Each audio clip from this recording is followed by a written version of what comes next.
regular meeting of the Yuma County Board of Supervisors.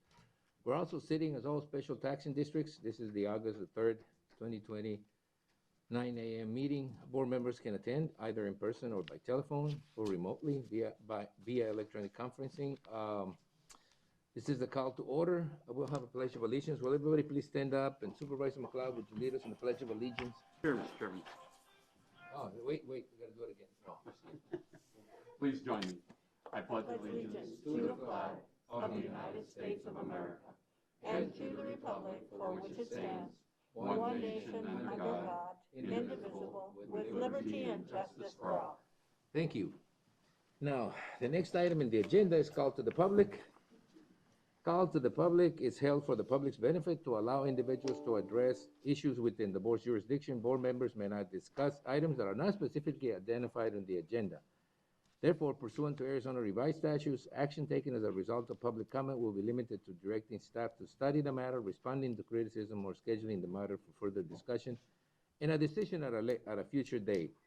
Anyone who's concerned about COVID-19 should be concerned and does not want to be put into an open setting can submit an email, call to the public statement at publiccomments@yumacounty.arizona.gov.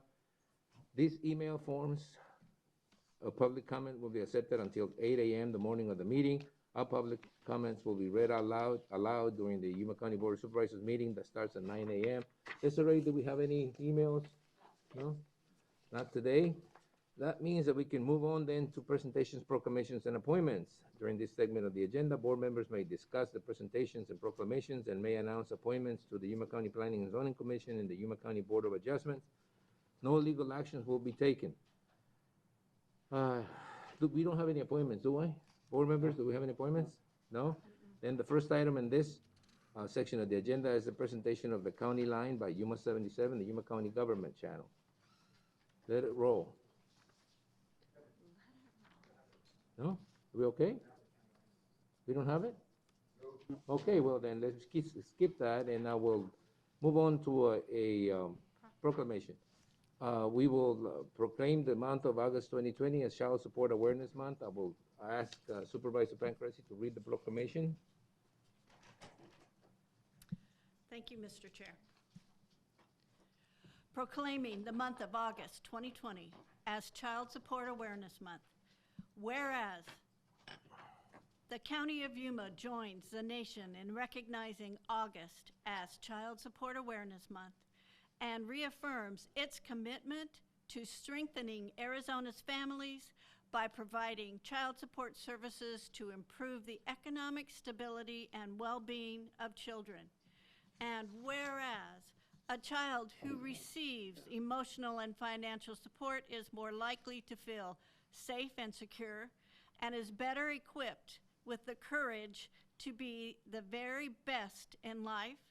And whereas the Department of Economic Security Division of Child Support Services, DCSS, is robustly committed to putting Arizona's children first and to humbly serving Arizona's with excellence, respect, integrity, and kindness, as well as being an overall champion for economic growth and opportunity. And whereas DCSS is a strong advocate for shared parenting responsibilities because parents and children benefit when both parents are engaged in their child at every stage, regardless of marital status. And whereas strengthening individuals and families with an emphasis on physical responsibility promotes the safety and well-being of children, provides stability, improves the lives of children, and provides opportunities for families to be able to enhance their children's future. And now, therefore, I, Marco A. Tony Reyes, Chairman of the Yuma County Board of Supervisors, hereby proclaims the month of August 2020 to be Child Support Awareness Month. Thank you. Is there anyone here from the department to pick up the proclamation? If not, then it will be on file so that it can be picked up at any time. Thank you very much. Okay, having finished item 2, We'll then move on to opening the special discussion and action items, 2019 Employee Recognition Ceremony. There will be introductory comments by Susan Thorpe, County Administrator. Susan?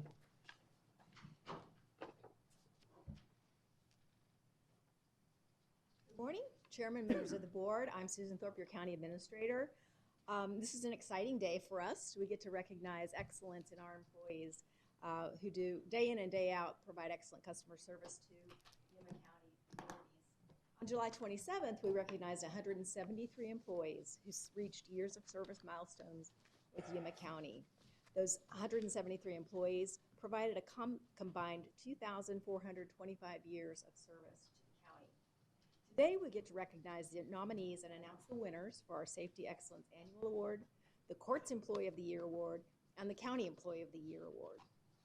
I know the Board of Supervisors has been looking forward to this opportunity to recognize and say thank you to all the dedicated men and women who serve Yuma County and our court. First, I'd like to recognize and welcome Gary Black, the Chairman of the Merit Award System Board. Morning. Good morning. Mr. Gary Black. Chairman Black has served on this board for 19 years. Wow. The board consists of volunteers representing the entire community. Their experience in community service encompass a variety of fields, including education, criminal justice, victim advocacy, business and industry, public housing, library services, and engineering. The other members of the award system board are Bobby Firebush, who has served for 19 years, Diane Umphris, who has served for 14 years, Nancy Tucker, who has served for 4 years, and Judith Gill, who has served for 1 year. The success of Yuma County and the Superior Court are the direct results of the hard work, energy, and innovation that our valued employees deliver every day in service to our organization. I want to thank all employees for what they do day in and day out all year long to serve our community. Now I'd like to briefly explain the nomination and selection process for the Safety Excellence Award, the Superior Court Employee of the Year, and Yuma County Employee of the Year. The Safety Excellence Award is a quarterly award as well as an annual award. Employees can nominate anyone by sharing a description of the nominee's outstanding work in the area of workplace or public safety. Each quarter, a committee of county employees selects the winner. Additional employees can be nominated at the end of the year for the annual award, and all are considered. The Merit Award System Board considers all the nominees and makes its recommendation to the Board of Supervisors, who will make that announcement here today. And it's very exciting because nobody knows the results until we find them out today. The Merit Award System Board also considers all the nominees for the annual Court Employee of the Year and County Employee of the Year. The Merit Board recommends the final winner to the Board of Supervisors here today as well. So as you can see, the Yuma County Merit Award System Board plays an important and essential role in this process, and I'd like for us to give them a round of applause.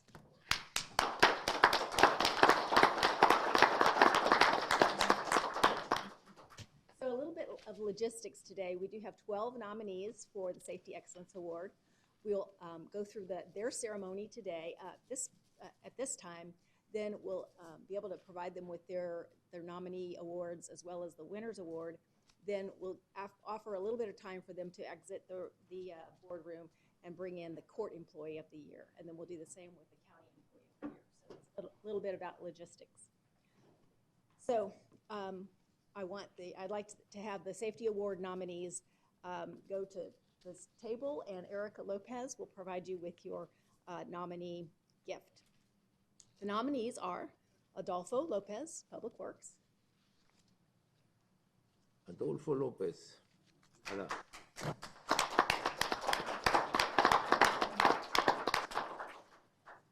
up, Gary. You get to trade that, huh? Not yet. Oh, not Get his yet. own right there. Louis Rivera, Sorry. Public Works.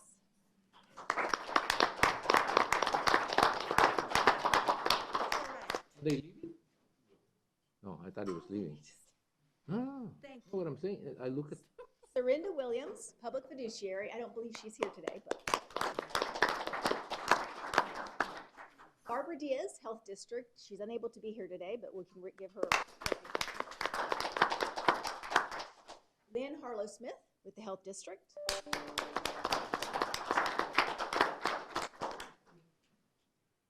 Steve Banuelos, Juvenile Courts Center. Wait. Oh. He needed his picture. picture taken. He didn't stand there long enough. Oh, I got you. Quentin Martin, Public Works. Gotta be watching that picture. Jose Gonzalez, Public Works.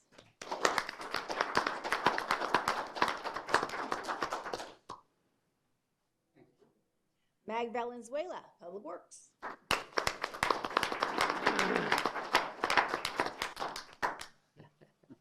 And Christian Figueroa with Public Works is unable to be here, but we'll give him a round of applause.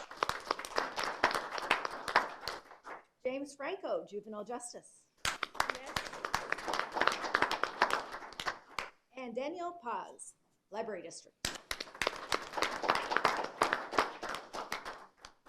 I guess if all the nominees from the Public Works Department were here, there would be no one out there, huh? So congratulations to all of you on this well-deserved recognition. Now I will turn it over to Chairman Black to provide the Board of Supervisors with their recommendation. Mr. Chairman, the Merit Award Board has met, and you know it was a little bit delayed and a little different process this year, but we did have a unanimous decision. This is our recommendation for the Excellence Award. Thank you.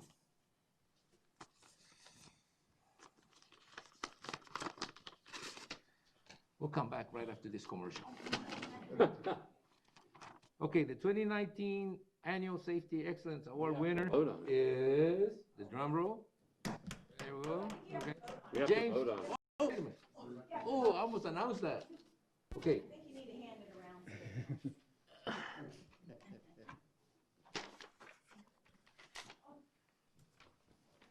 I forgot that hey, look, with all my powers under the emergency declaration, I shouldn't do this. I don't have to. Oh. Something is swelling. The emergency declaration. All right, so I'd like to have a motion from the board to accept the recommendation of the Merit Award Board. So moved. Second, Is there a second? second. Oh, okay, Lynn did. There's been a motion, a second, to approve the award winner as recommended by the board. All those in favor of the motion signify by stating aye. Aye. Anybody opposed? And the winner is, as I began to say, James Franco.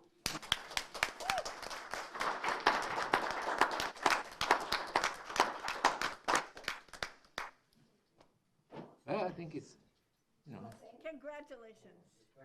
Oh, no, Steve. Oh, no, Gotta have a no, my Steve. man, this is not, no, just kidding. So what I would like you to do is stand here so we can. There's a check. photo of you with a check. And you can take your It's a mask check of your tires, you know, in the car.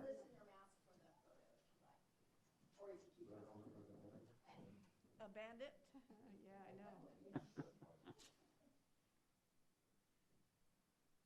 I know. I can't get out of the way. So tell us why. We're messing up the photos. Thank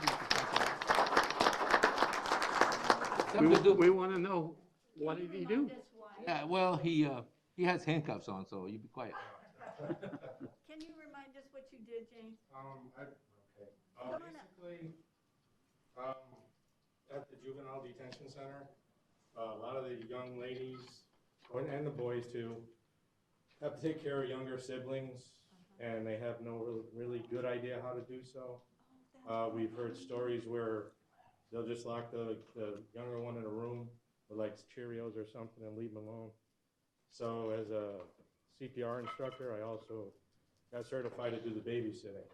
So I started certifying the girls first. Some of them are already moms. So that way they actually know how to feed the baby and change the diapers, and also know CPR. Thank you.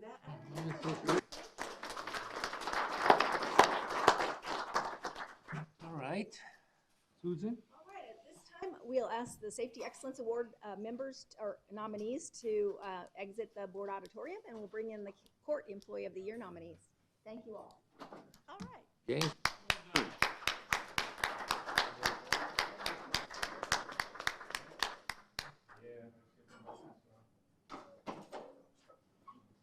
Remember, safety is number one.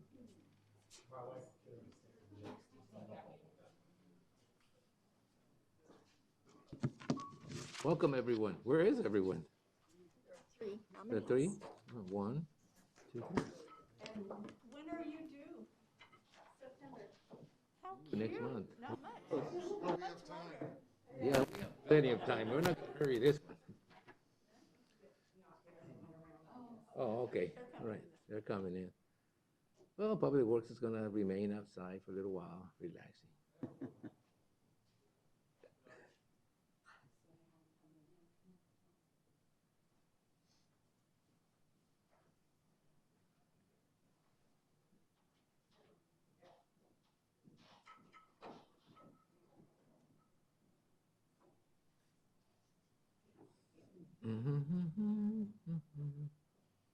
That's it? We're in the lobby. It's okay, technical difficulties, we're just trying to get everybody in. All right, so I'd like to invite Court Administrator Kathy Shaben to the podium to recognize the nominees for the Court Employee of the Year. Okay, welcome. Good morning, Chairman Reyes, members of the board, members of the Merit Selection Board. It's my distinct pleasure to be able to announce the nominees for the Employee of the Year for the court departments. We have 3 nominees this year. They've all distinguished themselves with the service that they offer, as well as all the other employees of all our court departments, including Superior Court departments and including our justice courts. So we're all very proud of the work that the courts do. And this has been a difficult time to do that work. So we do appreciate all the service of all our court employees. So without further ado, I'd like to announce the nominees for the Superior Court. And the nominee for Superior Court is Katie Strom, who's present.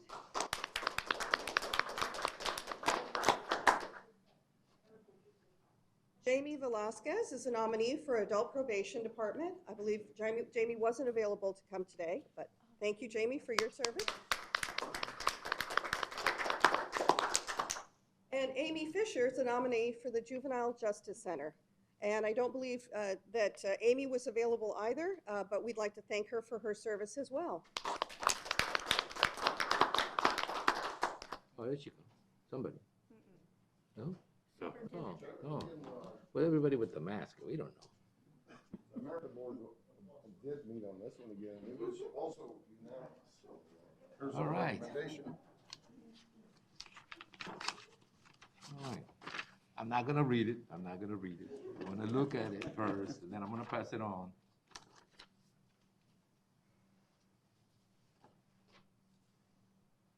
Oh, no way. Oh, yeah, bring it back. We gotta vote.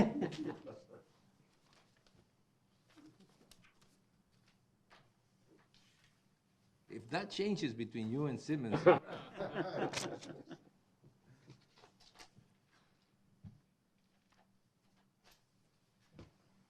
Chairman, I move that we accept the nomination. I'll second. All right, there's been a motion and a second to accept the Merit Award Board's the recommendation to name Superior Court Employee of the Year or award Superior Court Employee of the Year recognition to Katie Strong? Katie, well, oh.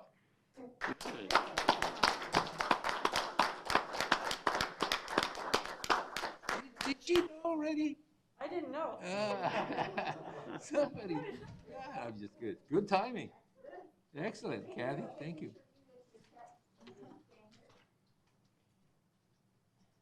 Take your mask off. I know you're gonna find things to spend that on.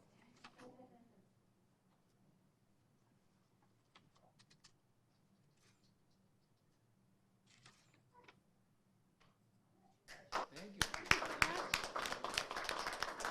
Thank you for bringing it over. Yes, Chairman Reyes, can I say one other thing? Sure. I would just like to say that it's very well timed that it is Child Support Awareness Month, because Katie's service to the court includes working very diligently on making sure that all of those parents that do owe child support come to the court and pay it. And that was one of the things that she was most instrumental in assisting us with. So again, we thank her. Sure. I don't know. Congratulations times 2. Oh, all those in favor of the motion signify by stating aye. Aye. Anybody opposed? Motion carries. Good catch. I thought we did. I thought we did too. We got carried away. Thank you, yeah. I was only being mean because you were here. No, it's in his nature.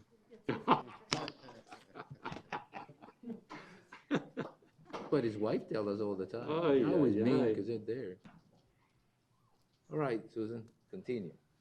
We're now going to be bringing in the county employee of the year nominees, and there are 4 of them.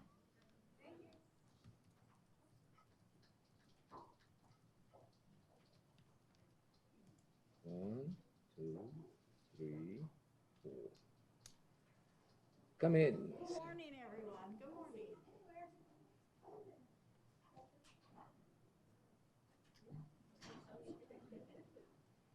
Nobody wants to be up front. It's not school. Kind of like church, you avoid the front pew. So I'd like to ask the nominees to come forward, and Erica Lopez will give you your plaque in recognition of being a nominee. The nominees are Rosa Castillo, Public Fiduciary,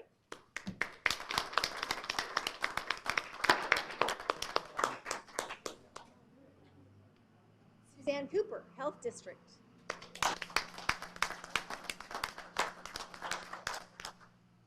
Jim Patrick, Library District,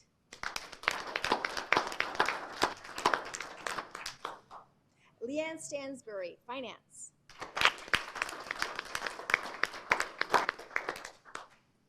all right, Chairman Black.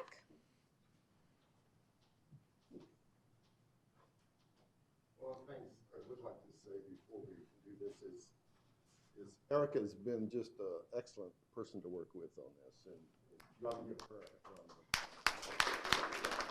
She did a lot of work getting us all together, so it was very difficult. It's just so this year. unfortunate we're not discussing salary increases, I think. Okay, Mr. Chairman, this is the Merit Award Board's nominee for employee, Yuma County Employee of the Year. Again, that is. Yeah, I know, it's a recommendation. We don't have to take it. Mr. Chairman, Yes. No, Mr. before- Black, thank Mr. you, Black, come over and the here. rest of the Come. committee. Yeah, before we. I before know we- it's not easy, and you've been so diligent and serving so faithfully. I wanted to express my gratitude. Well, It's yeah, thank you very much. You know, Bobby Firebush and I have been on the committee for a long time, and every year I tell Mr. Reyes, I'm not going to do this anymore. And he said, well, where are you looking for another job at? No, actually, no, that was meant to be a humor, but. You gonna pass it on? But actually, the Merit Award Wait, Board wait, is really a one-time-a-year thing. This year was very difficult, and like I said, Erica brought it together. It was Erica that did it. So we're proud to serve as we can. Thank you. Yep, thank you for that service. Lynn? Lynn? Oh, sorry.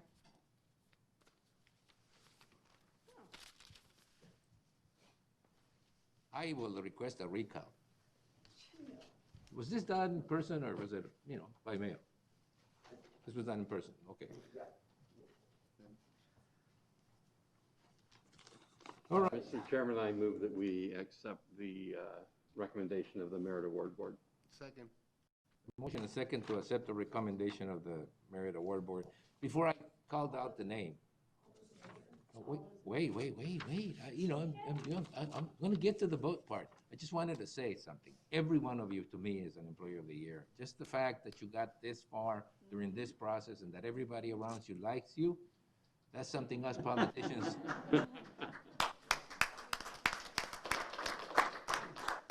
That is something us politicians strive for all the time and not get it most of the time. So, there's been a motion and a second to approve the recommendation of the Merit Board. Again, thanking the Merit Board for their service. All those in favor of the motion signify by stating aye. Aye. Anybody opposed? The Yuma County Employee of the Year for 2019 is Rosa Castillo.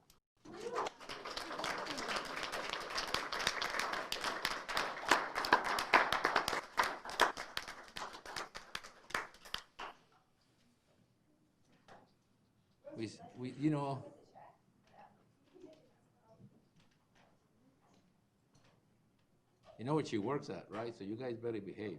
Fiduciary, yes. That's a tough job. It is.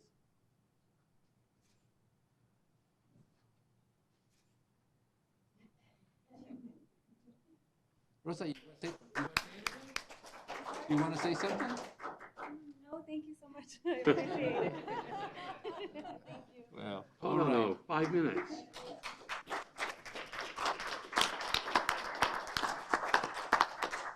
So no acceptance speech, huh?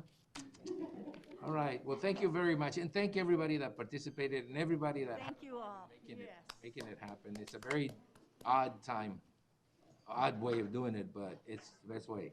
So Susan, that's it? That concludes our ceremonies. It's a very exciting time here in Yuma County. Thank you. You know, next year, we don't give the check until there's a 5-minute speech. Yeah, that's right. Next year, they all have to come prepared to give at least a 10-minute speech. All right, well, that takes care of the the 2019 employee recognition ceremony. We will then start with, I guess it would be the, Consent agenda. wait a minute. We have Consent calendar should be next. They're on the the consent calendar. consent calendar, yeah. We will begin our consent calendar where the following items are listed under the consent agenda and will be considered as a group and acted upon by one motion with no separate discussion unless a board member so requests. In that event, the item will be removed from the consent agenda for separate discussion and action. Are there any items to be pulled? There's 6 items. Mr. Chairman, number 6. Number 6. All right, so 1 is number 6. Do I hear a motion to approve consent calendars 1 through 6 with the exception of 6? 1 through 5. 1 through 5. So moved. Is there a second? Second. Wait, let me just back up a little bit. There was a motion by Supervisor Simmons and seconded by Supervisor, I'll take Mr. Porches. I know you were a little earlier than that, but it's okay. Oh, good. So there's been a motion and a second to approve items 1 through 5, as presented. No discussion on these items. All those in favor of the motion signify by stating aye. Aye. Anybody opposed? Motion carries. Item number 6, school superintendents, as per Arizona revised statutes, are requesting that the Board of Supervisors approve a rate that will result in a levy that equals any cash deficit of the prior year resulting from an anticipated or actual deviation in the property tax roll, including resolutions or judgments for the following school districts: Crane School District, Gadsden School District, Somerton School District, Southwest Technical Education District, Yuma Elementary School District, and Yuma Union High School. Mr. Supervisor McLeod, you asked for this item to be pulled. I see that we have the school superintendent, Tom Tyree, here, and the assessor, Mr. Worley, here too, so ask your question. Mr. Chairman, I only pulled it so that the public would be aware that this was occurring. Wasn't through the fault of the county assessor or the school districts. It was just simply a court case based on the valuation of solar. That's correct. And just to be aware that, you know, there is going to be a little property tax increase as a result, and I just wanted people to be aware what and why. Well, the what is what, well, first of all, Chairman Reyes and members of the Board of Supervisors, good morning. The what is, as Chairman Reyes just read, that we have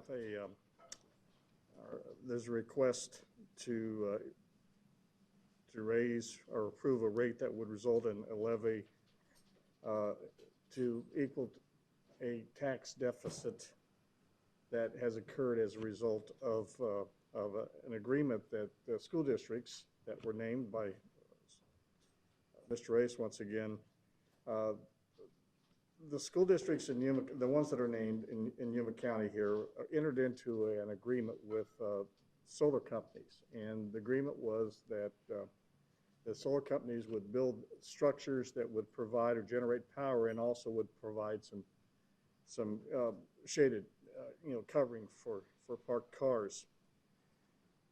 There was some litigation that occurred, in which in the end resulted in the leasing companies, or the companies that built those structures, they contested that, took it to court, and legislation was passed that said that they were not to be assessed for the amount of money that the structures were assessed for, and that in return that the school districts had to account for that assessment in the amounts that are listed before you.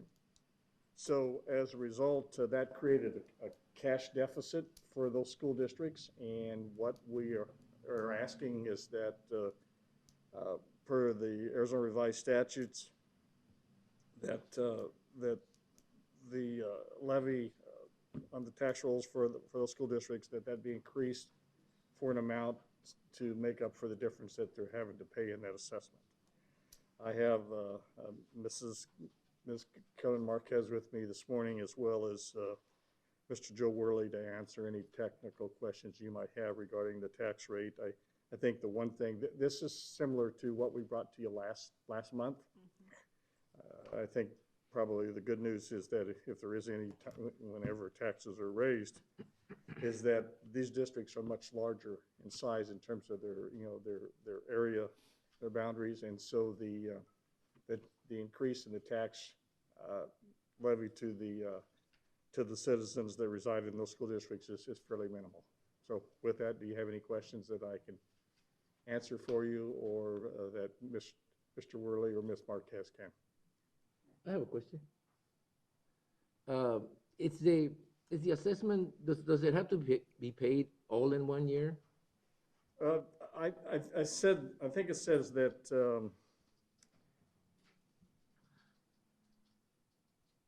Mr. Worley is, Mr. Worley. Mr. Worley might be able to answer that question Would better you, than Worley, I would you do. come forward a little bit so we can? I'd like to know why the county assessor didn't anticipate this. It's a fair question, I think, because of, this is pretty rough time to be increasing taxes of any kind to anyone. Good morning, And Mr. Chairman, obviously- members of the board. Joe Worley, Yuma County Assessor. So these taxes are actually pass-through taxes. These are, as Mr. Tyree described, these are for some solar arrays that the schools had erected on their property. And it was a lease situation where they leased this equipment from a solar company. And this property was actually taxable as leased equipment, okay, even though it was leased to a school district or leased to the county or leased to the city, it's still taxable, okay? And so the taxes were passed through to the school district, and they weren't anticipating it at all when they did this originally. So so they got the tax bill, and it was sizable, so it's just a pass-through tax, just like any other leased equipment that you have in your business, okay? It's taxable. Now, there has been some changes in the law since then that allow for some different formulations, but in these tax years, 2-3 years ago when this came about, the taxes were quite substantial on these properties. So good news is these are larger school districts, as Mr. Tyree said, and the impact to the taxpayers is actually going to be very minimal in this. Okay? And this is just 1 year. This was just 1 year, I believe. Yes. It was a one-time shot. Well, again, the law has been modified since this occurred. And so the formula for calculating these taxes is way different now than what it was in these tax years.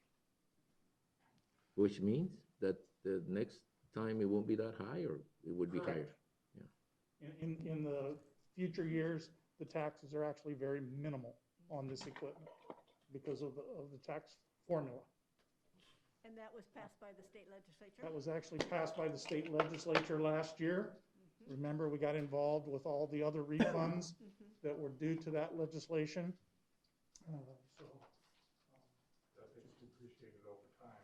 Well, it's got a very accelerated depreciation factor to it, yes.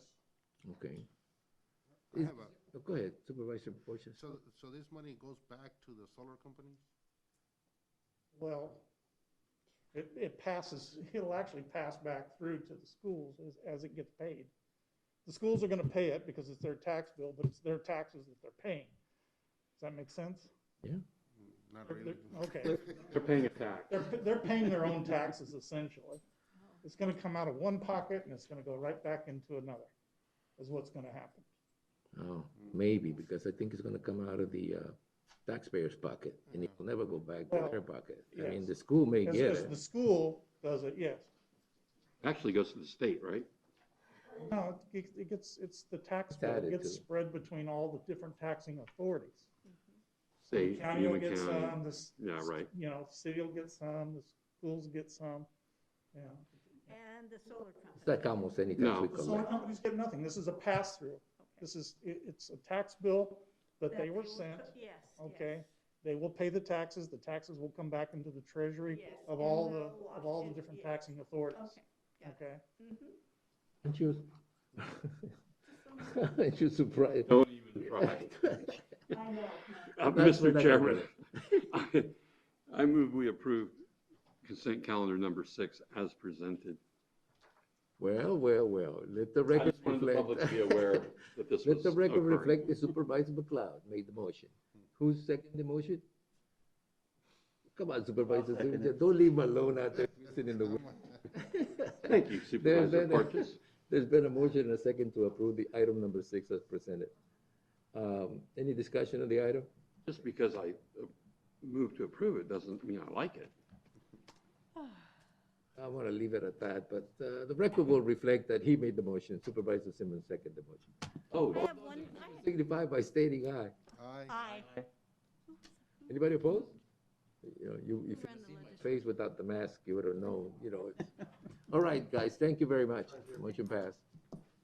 thanks for being here. Yeah, thank you for coming over and giving us this tax explanation.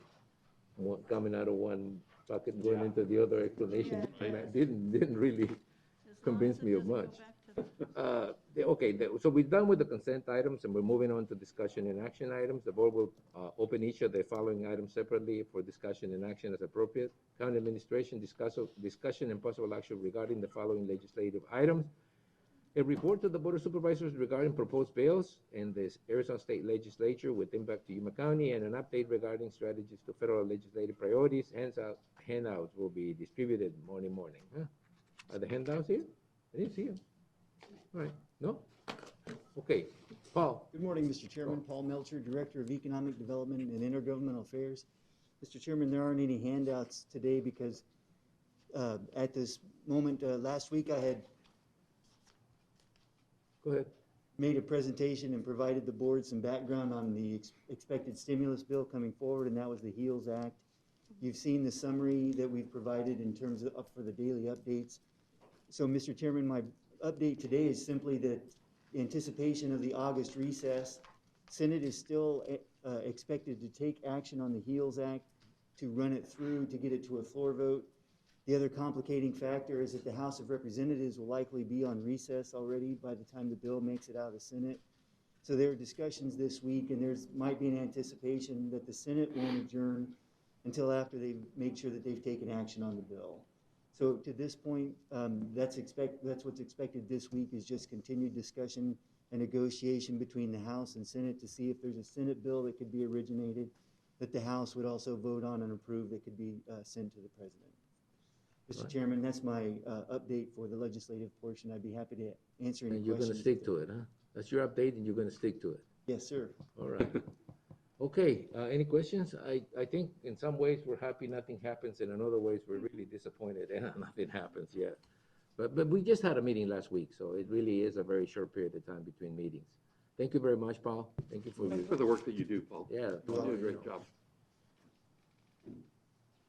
All right, the next item is Public Health Services.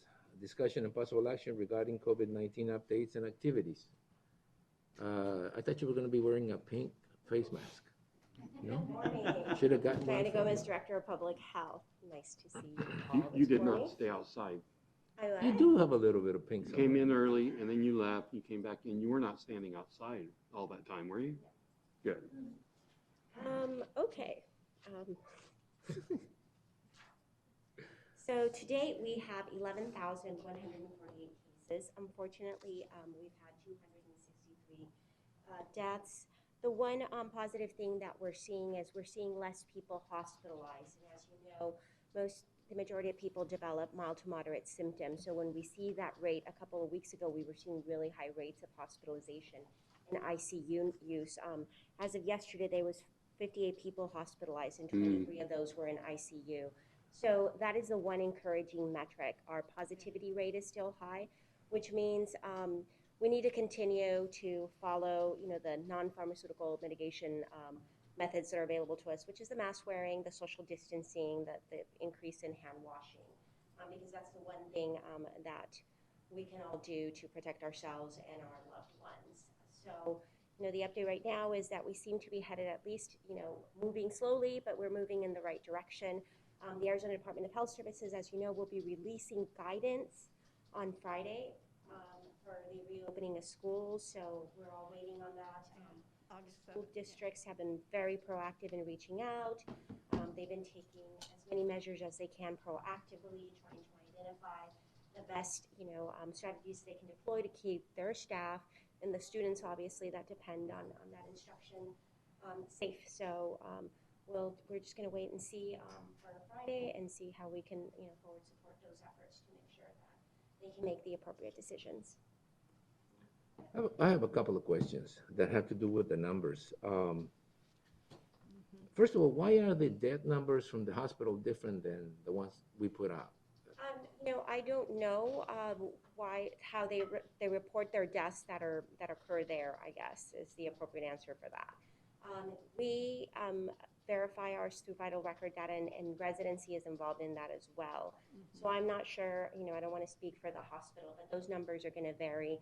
There's also sometimes a lag because we have to wait for vital records to verify the information in the death certificate, and that's when we report it. So that's why those numbers are different, and I'm not 100%, I don't want to speak for the hospital, but that's how we do it, so that's why there's a variation. So if we determine at some point, after verifying the birth certificate or the residency is not a Yuma County resident, that's not counted towards our Right, you don't count foreign nationals, but the hospital will. Correct. Right. Correct. Like you've read in the paper of people that came and sought treatment and unfortunately passed away. That's not counted in our numbers. The next thing that it troubles me a little bit to see that the less than 20-year-olds have now overtaken the over 65 and over 45. I mean, that's really incredible to me. I was under the impression that, and this is very critical because we're now sending all those kids to school. And when I see the numbers and they're 14%, and I see this over 65 it's like 12, and the under 65, 40 to 50 are 13%, it really, that's changed. I mean, they used to be very few cases of younger people. And now we see that they're like the third highest number or the second highest number. Yeah, as we get more cases, you're going to see the shift in those demographics, and we're unfortunately seeing more cases across the board. But yeah, 14% of those infections are in the under 20, and 20 to 44 still maintain 46% of the cases. And the 65-year-olds, which unfortunately have the greatest risk for complications, only account for, they're actually the lowest rate of infection, 12% of the people infected, but they compromise nearly 69% of the deaths that we've seen so far. So that is the big, stark difference that you see there, that they've been doing a really good job of trying to, stay healthy and safe, and they only account for 12% of the transmission rate or infection overall. But they unfortunately account for 69% of our deaths overall. And that's again why we have to keep doing this for those people in our families and our community that, are at the highest, risk for complications. How are we doing with the contact tracing? Did we start full blast on it, or are we still So getting the contact tracing efforts are still ongoing. The issue with that is we're still trying to, as a state, improve the efficiency of the turnaround of the testing, because contact tracing is incredibly effective when you can get the results right away and address that situation. So there's still a lag. There was supposed to be a resolution last week. I think they're still working on it. It's not where it needs to be. So that's an ongoing work in progress, but that's the ability to get results quick and enables us to notify people and identify people quickly as well. So that's a metric that's interdependent, and so we're still hoping to see improvements. Mr. Chair. Supervisor? Director. Okay, Supervisor. The reason why we're not getting the results quicker, can you? That's a lab capacity issue.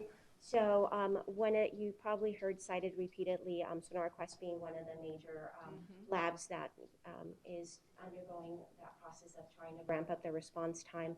And so you have increased testing across the state. You have increased testing opportunities, and only so many labs, processing that. Even at the high rate that they're going at right now, it's requiring bringing additional, machines or staff to make sure that or contracting with other laboratories to shore up that response. So as you see increased testing, increased availability, once that ability to test without a doctor's prescription or without, having to be symptomatic, the criteria used to be very narrow. Now it's opened up. So, that improved, that increased the availability, but the ability to turn those results around didn't respond. It's kind of like when we needed the PPE, but the PPE chains of supply weren't there. It's very similar to that. And those are the things that as a state, the state health department is working to address with those labs. Mr. Chair and Director, are they prioritizing those? Are the labs prioritizing so that first responders and I believe people so. who I need to know have that, for surgery example, if or you're in the something? hospital or if there's something of that situation, those results are being prioritized. Okay, good. Thank you. Any other questions? 'Cause I got a couple of more, but I don't want to take all of them. You got any questions? You got any questions? I You? have Everybody? just, how far are on the numbers are we like days behind? Because, the numbers we see today, they were from 14 days ago. how many days ago? So it depends. It depends across the labs, honestly. Some results we're getting within 2 to 3 days still, and some days are up to, and some results are up to 7 days late right now, which is reduced from, at one point we were seeing 10 to 14 days. So sometimes it depends on that lab too, and some results it's hit and miss, but and that's why when you're looking at the numbers, you need to look at all the metrics because you see the numbers that we're reporting. To your point, yeah, sometimes there is a 7-day delay in some of those. So in other words, what you're saying is that the numbers that we're looking at now are the results of the testing done 7 Yeah, days the ago, test 4 days collection ago, date could 8 have days been ago, 7 12 days days back. ago. And that's what poses the challenges, for example, with the school districts as they're trying to make their choice. It's not real-time data if it's not from 2 days ago. And that's where we need to be to ensure that we get a true, accurate picture. We need to improve those response rates to, at least 72 hours. I know about 2-3 weeks ago, there was a big line, long line on Highway 95 as you coming into Somerton. You don't see that anymore. Now it's maybe 10 vehicles that I see when I go there in the morning that are getting tested. I don't know if there's any walk-ins but the majority it was just drive through or drive by, and so the result, I think, in the next 2 weeks, we're probably going to be seeing lower numbers because there's not many more people getting tested. And that could be partly true. Also, the fact that the ability to procure testing supplies has improved, so more people in the community are testing. And I know, for example, Regional Center was a primary tester of those walk-in. They provided multiple drive-up opportunities, and I know that Sunset is doing it now consistently. So now you have 2 clinical networks within our community that are providing consistent drive-up testing opportunities. So it's possible that some of that traffic just went somewhere, somewhere else. But yes, we want to maintain consistent testing across the board because that's what gives us an accurate picture. So ensuring that people in the community continue to provide those testing opportunities is critical, and then making sure that that turnaround time is within 72 hours so that it gives you an accurate picture. Right. Otherwise, you're looking at numbers, and it's not. It doesn't really give you a good opportunity to interpret them the way that they're supposed to work together. Yeah, Mr. Chair and Director. Sure.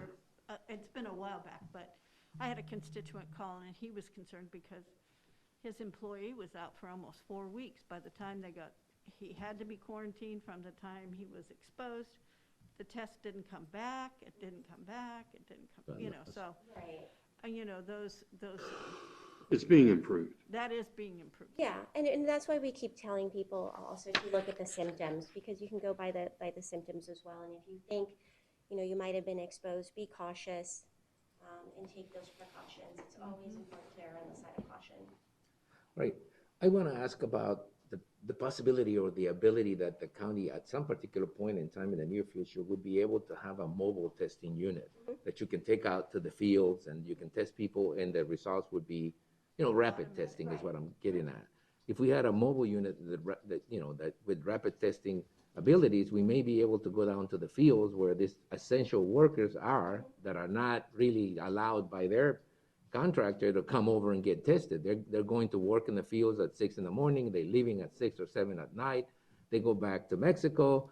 There's almost no possibility that they can get tested unless we take that service to the fields. Mr. Chairman, Yeah. there is actually a project that we hope to put together that will be bringing that testing to the field. Well, that's what we're very interesting Yes, project. so that is something that we're looking at, obviously, in working with the schools and in working, obviously, primarily with our agricultural community. And as you said, as we prepare for flu season, and we're looking at two things. We're looking at the availability to be able to facilitate the testing process, and sometimes the barrier is you just can't get to the site.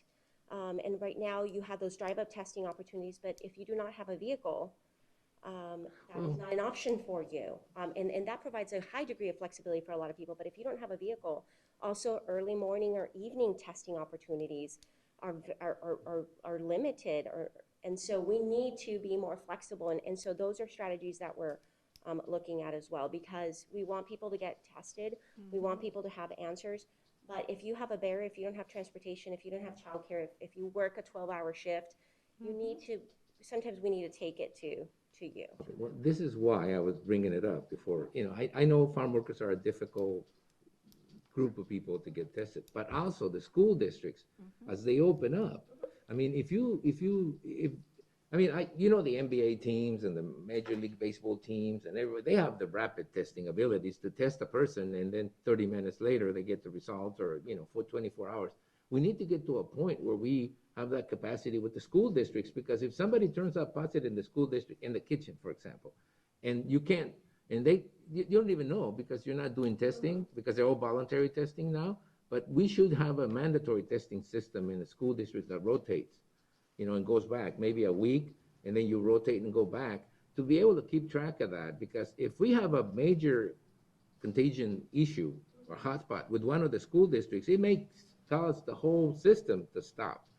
So we need to pay very close attention to testing in school districts, and it should be rapid testing. I'm aware that we had a rapid testing machine. We may have more. I'd say that first responders are, number one, but school system employees should almost take that number 2 spot, because we are, the society is going to be so dependent on sending those kids back to school, and the pressure is going to be enormous to do that. But the first time or the second time, we have an incident where, we have somebody gets infected and infects five different people in the kitchen, or 5 teachers or something, we're going to have a major incident in our hands. And so the question I get asked a lot about now that the schools are thinking of going back to the system is, what is the health department doing in that situation? I keep telling them that you're working with the school districts, you're coordinating a lot of these things, but at the end of the day, it's going to be a chance. It's going to be by chance, circumstance. I mean, And testing captures a moment in time too, whether it's PCR or rapid testing, and it captures that particular moment. It's possible for you to get tested when there's not enough viral load and it doesn't catch it. And then you could actually be, and that's why the school districts have been incredibly proactive in their mitigation strategies, the disinfection, the taking all those precautions. But yes, a sustainable testing strategy would be incredibly complementary in making those decisions. But again, cautioning about the fact that any testing, is capturing. Yeah, we can't put the schools in a bubble, but as much as we can, we should be able to respond rapidly to any issues that come up, that it involves our kids. Yeah, rapid response is critical. And it's important also for everybody to remember, everybody that's watching, that in order to have a school, like you said, you can't put them in a bubble. But in order to have a safe school, you need to have a safe community.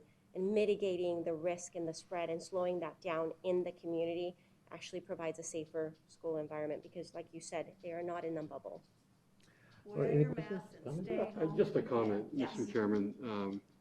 There are some things in the works in the background. The Yuma Center for Excellence in Desert Agriculture has been very forward-thinking, and I think, Ms. Gomez, you're aware of some of the work that they're doing, and it's a little bit early, but things are happening, and some of those concerns that you brought up, some very interesting possibilities are emerging, so we'll see how it goes.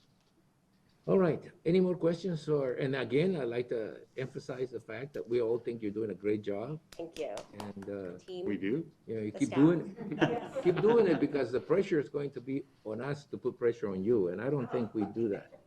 Well, thank you. Thank you for No, support. you've done a great Put job. all the pressure on yourself, yes. And your staff, I should remind you, and the staff, And your because staff, nobody No one is can an do it island. alone. That's right, That's nobody is an island, so I do want to acknowledge the fact that you have great staff.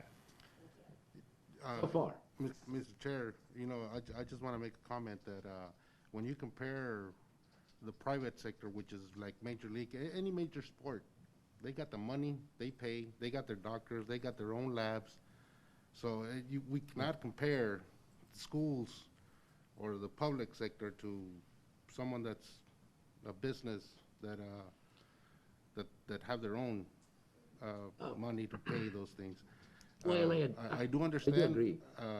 If the government would have looked at the schools first, and then everything else, it would have been different. But I think that's where we need to start looking at, or pressuring, because it's just impossible to test every kid that fast, with so many schools throughout the state.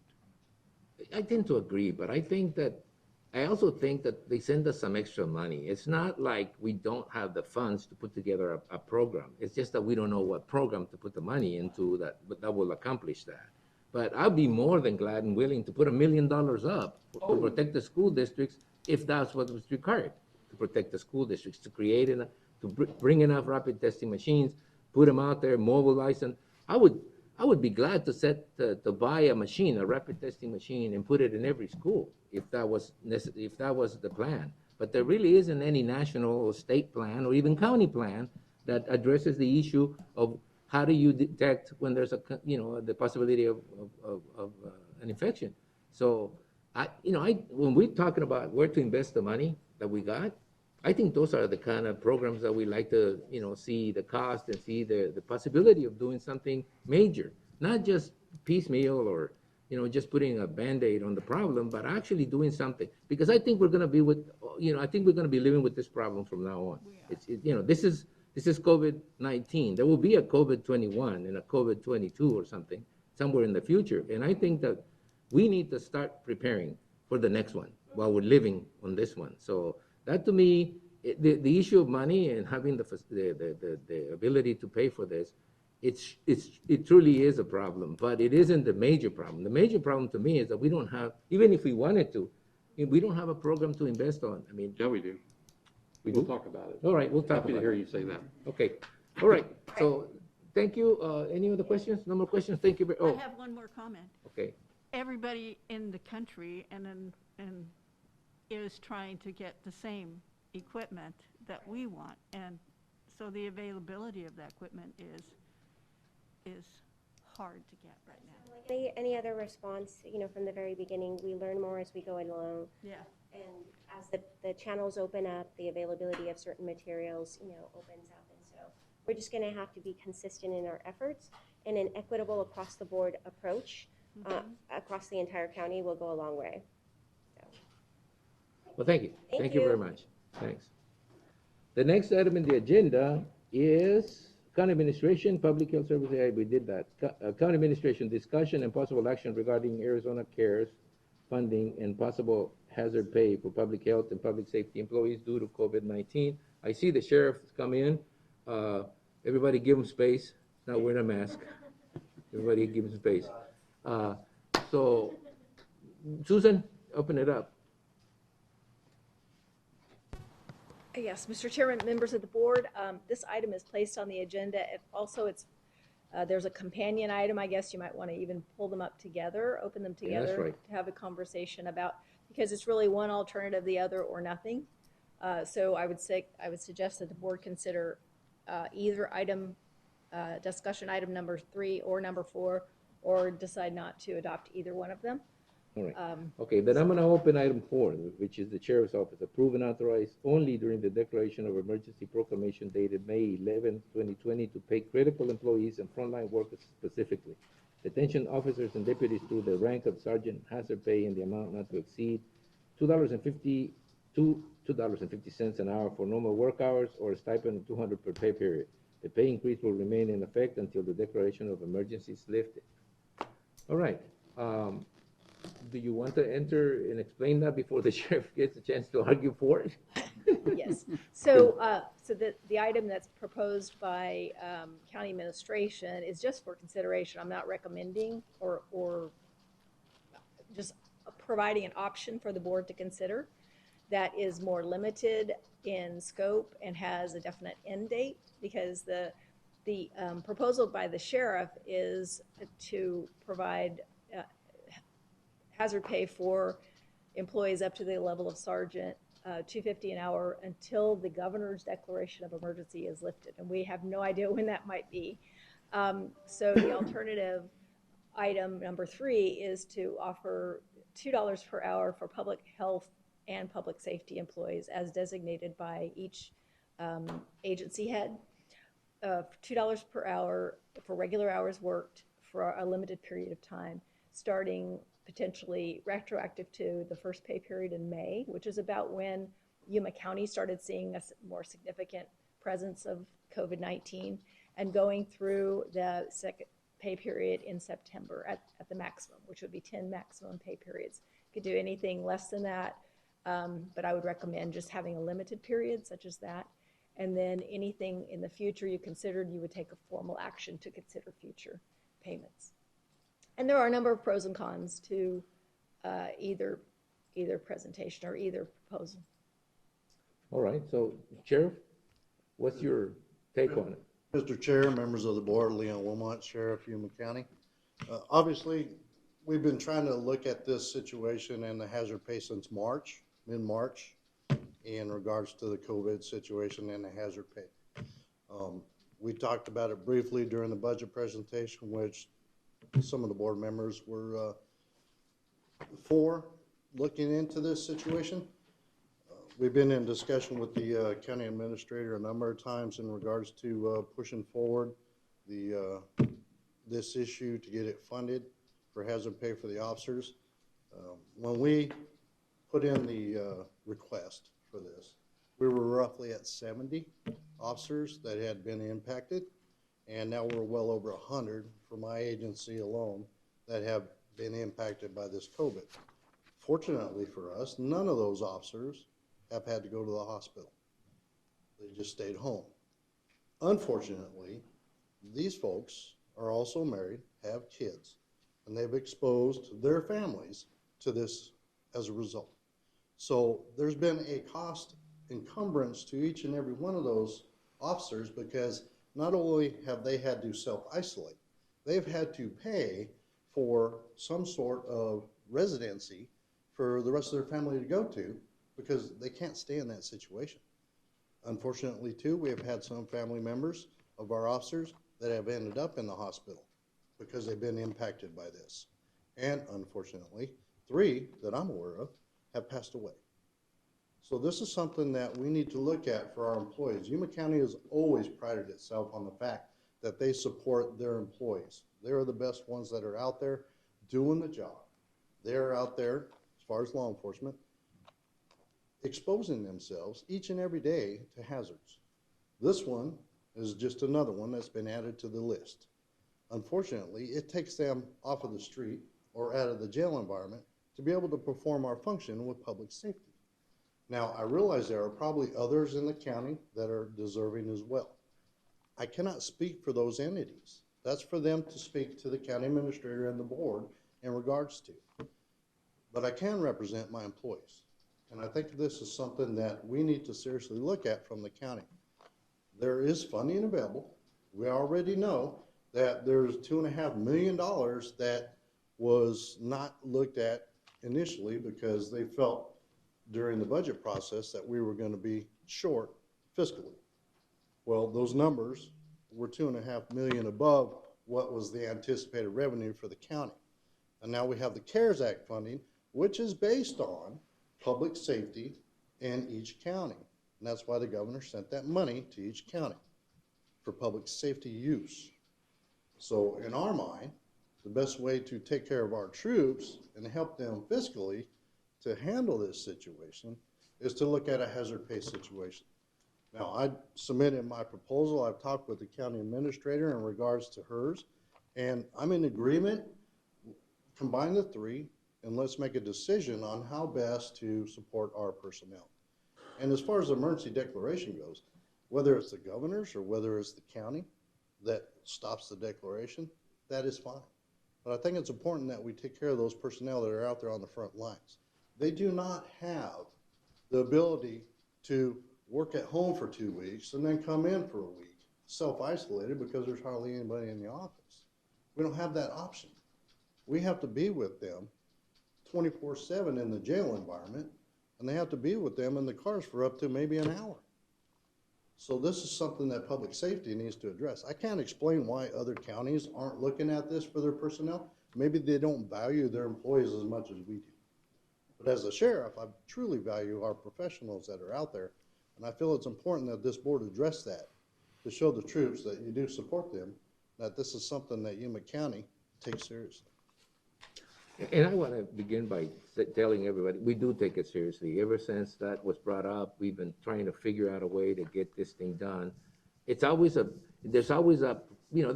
problem of who, because everybody that deals with the public is going to argue that they have no choice. They have to deal with the public.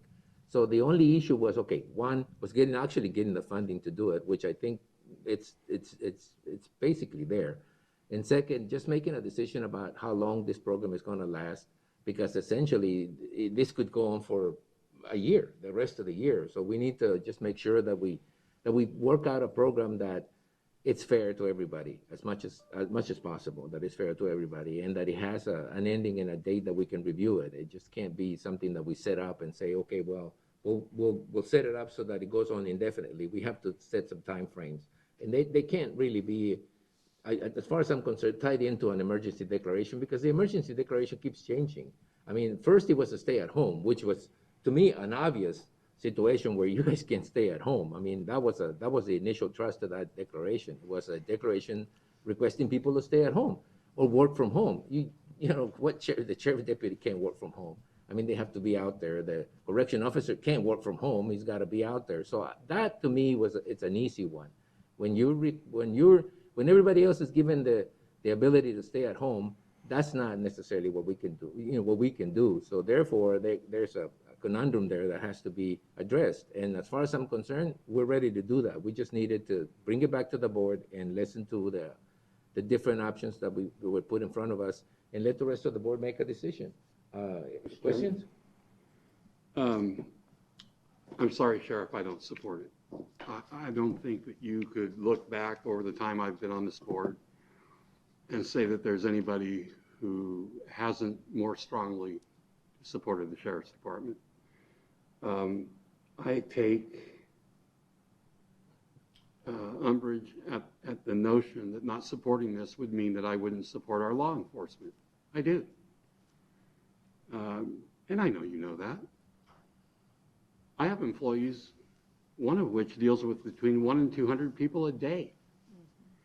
People without a mask on for the most part because they're sitting in their cars. He's got to take money from them. He's not getting hazard pay. You walk into a Circle K, they're dealing with hundreds and hundreds of people per shift. They're not receiving hazard pay. The cost to the taxpayer is over $500,000. Each and every one of your people who serve are incredibly valued, and I'm eternally grateful to them. So I don't want it to be, it's not fair to characterize not supporting this as not supporting or appreciating the officers that serve every day. I just don't think it's fair. There are people serving the public every day on the front lines, just as my own employees are. and there's nothing special for them. There's no money that I can just reach out and grab from thin air and distribute to them. If I could, I would.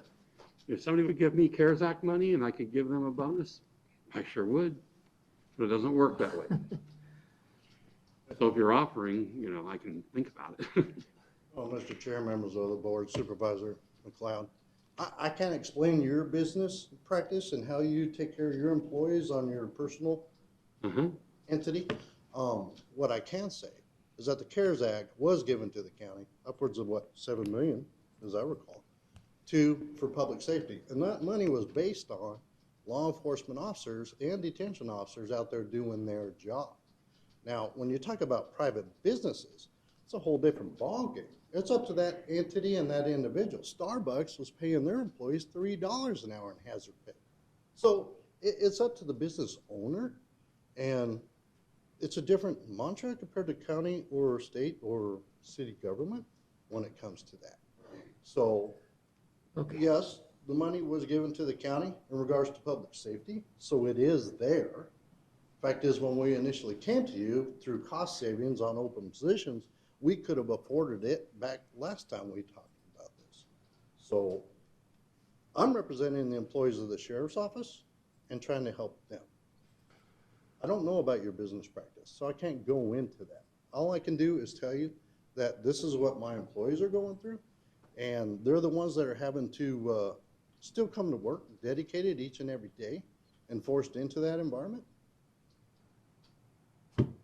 I understand, Sheriff. I just talk about businesses. It's some do, some don't. Yeah, and some have to make a profit, and some don't. Okay, all right. We're gonna take some of the other comments. I understand your position, but Supervisor Pankhurst. Sheriff, don't your employees come to work every day knowing that they could come to a domestic violence situation, they could be exposed to fentanyl, there's all those issues that they could be exposed to each and every day that they come to work, correct? Mr. Chair, members of the board, Supervisor. Yes, we do. We get exposed to influenza, the flu, you name it. And those officers have to go and self-isolate or be sent home medically cleared. Not to the impact that we've had with this. That's a pretty significant impact. When you look at an agency that has close to 400 full-time employees, when you have 100 of them impacted by this, and then they're having to also address the issues with their families being exposed to this as well. So in a domestic situation and the others, it's not as big of a situation that we're dealing with there. It's isolated to that little amount and that little bit of exposure. Whereas this, those aren't pandemics. This is. It's an emergency declaration that this board has put out there. All right. Any other comments before I move back? And I'll get to.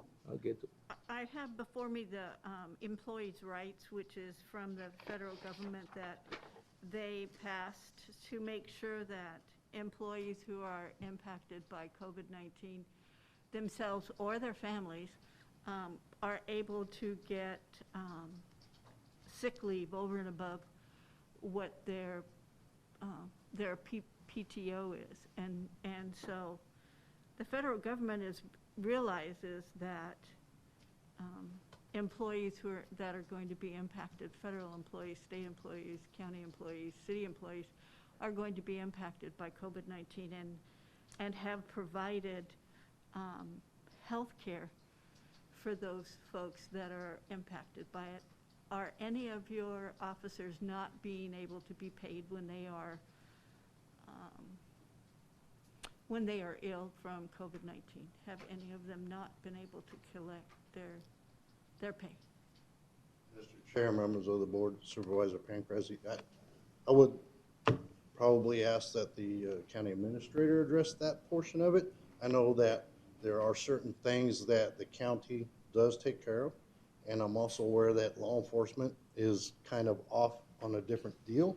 when it comes to that type of situation that you're talking about. So it this- still doesn't yeah. take care of the fact that our folks have encumbered a number of expenses as a result of this by having to find babysitters because the schools are closed. That's money out of their pocket.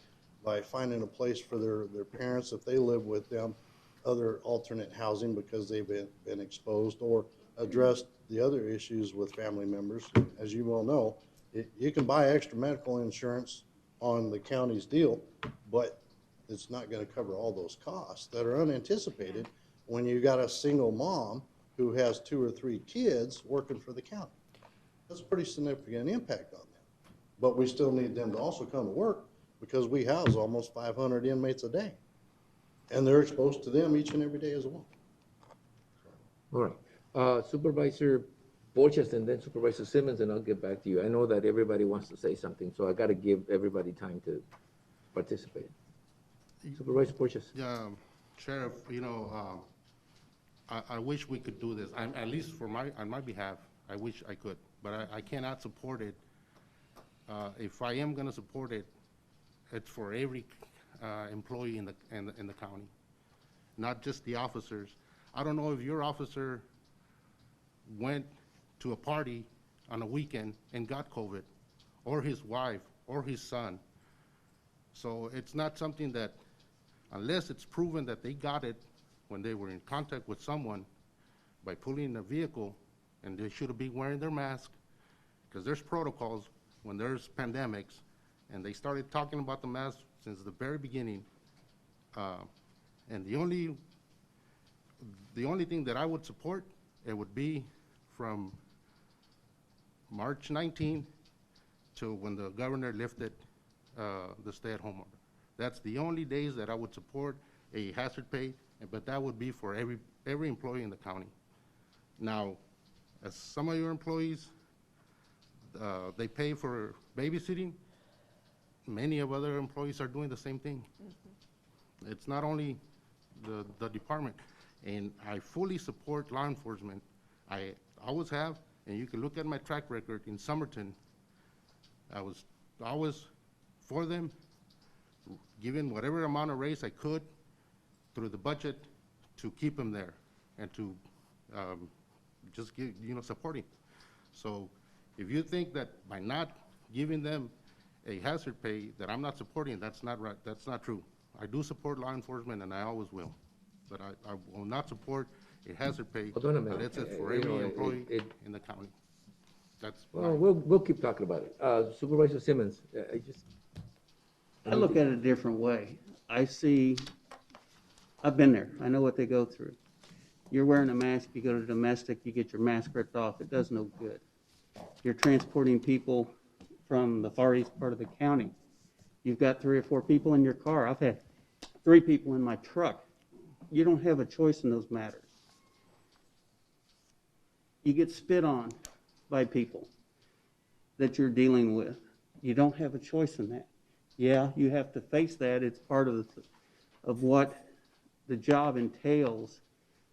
But going from spitting to now spitting with a pandemic type disease as a result of it is different. And I think I'm for it myself, because I think we need to support our law enforcement and our health department as well. They've got to deal with stuff that not the ordinary employee or employees of any other private business have to deal with. So, right. That's okay. Supervisor McLeod, I think, and then Supervisor Pancras. Sheriff, you have how many employees? I believe it's 391. And how many have come down with COVID? 100. It's a pretty remarkable statistic, I have to admit. So let me ask you, I understand the additional stress put on an employee. I'd be very willing to meet you part way insofar as additional pay for employees who have tested positive for COVID and have to stay home. I could support that. I think there's every reason to support that. So I can meet you there if you'd like to work that out. Okay. Supervisor Pancrase?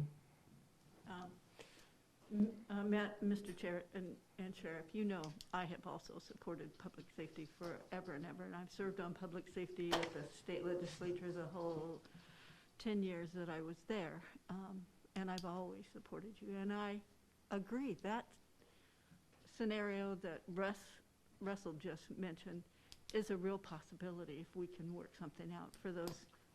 A third of your employees have come down with COVID-19. And I can see that the added expense to some of those families, that would be a possibility. But I'm afraid I can't support the whole package that you're proposing. Okay. I have a recommendation. I think that during the time that people were told, stay home, they couldn't do it. They had to be out there. They had to be taking care of people. And I tend to believe that the corrections officers don't have a choice either. No. So, so what I'm saying is, look, there's a difference between, someone taking money in front, someone that's in a store taking money from someone that's in the detention facility. I mean, that is totally different. That is a job that I believe exposes them to way more risk than normal. And I do believe that there's some middle ground we can search for.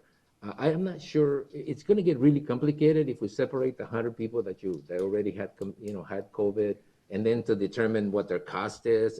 That gets too complicated. I think that decision probably should be more the employees, if we provide them with hazard pay or not, what they're going to do with their money, whether they're going to pay a babysitter, whether they're going to pay for medicine, whatever they're going to do with that money. I am in support of providing hazard pay to the sheriff's department, to the health department, and to the to the detention officers. I think what I'd like to do is find the reasons that make sense to me. And I don't think an open-ended hazard pay policy is something I would support, but I would support a policy that has a start date and an end date that covers that period of time where people were requested to stay at home, and then probably level that off a little bit in the future. I mean, I do believe, like the sheriff said, that a lot of this money that was sent to us was sent to deal with public health issues. This is a public health crisis, and obviously the money wasn't, in my book, the money wasn't sent for us to put it in the reserve account, and that's why, and I don't think I'm making this point just for the sheriff. I just finished making a point for the health department about rapid testing. That's what they send the money for us to deal with issues like this. So I think that different from the private sector, and we're going to deal with the private sector next. Yeah. So different from the private sector, I think we have, technically, I would say we have an obligation to take a look at what our employees are going through. The problem is going to be determining who can and cannot, stay at their jobs. And I think we're going to find that, for example, if we had a department, let's use the assessor's office or the recorder's office, or even here, we sealed off the building. We only let certain people in. We have a protocol. You can't do that at the jail district. You can't do that with the officers out in the street. They have to deal with whatever they face, and they face things that we probably don't even imagine. So I can see that they're dealing with hazards that are beyond what they normally had to deal with. So I'm more than willing to work in a situation that we can do that. And not just for the sheriff's department, for the health department. I think it would be unwise for us to receive that money and not actually find a way to get it to the people we're supposed to get it to. It's just a matter of making that decision of how much and how long. Because I think, like I said, we're going to have to learn to live with this virus for the rest of the year, probably for the rest of our lives. Yes. So therefore, we cannot simply set aside a hazard pay situation for the employees that goes on forever, because it would entail an increase in pay that we can't deal with. I happen to believe during the 20 years that we've been here that there are certain things that we can do without really impacting the budget over the long run, which are the recurring payments versus the one-time payments. This is a one-time situation for me. Although I believe that we're going to be dealing with COVID for a long time, I think we're gonna, as soon as the vaccine is available, then we can always request to the frontline employees, well, take the vaccine. At least we know that you're somewhat covered. You may not like it, but it may be a situation where if you really want to argue the point that you're exposing yourself more than anyone else, then take whatever steps necessary to protect yourself. At this particular time, I think the issue in front of us is, okay, do we feel that that we put these employees in a situation that goes beyond normal? And I think that's an argument that's going to be yes. That we don't put them there, it's part of their job. But I think the situation puts them there. And not acknowledging that, I think it's, these are not normal times. Mr. Chair, could, Supervisor Pancrase? what about the possibility of retroactively paying them for the time that the governor said everybody stay at home, and I they just weren't? said that. I think that's a no-brainer for me. Okay. I would cover that. I would can cover do that. too. And then maybe a reduced amount following through for a few more months, because I think that was the real heavy part of the lifting was when people were told, stay home, and they couldn't. Yeah, they couldn't stay home. So what does that look like, Susan? How long were we on the stay-at-home order? Does anybody have it? I think it was from March 11 or March. It was the middle of March until, I think, the beginning of June, I think. Well, sometimes doesn't work for me.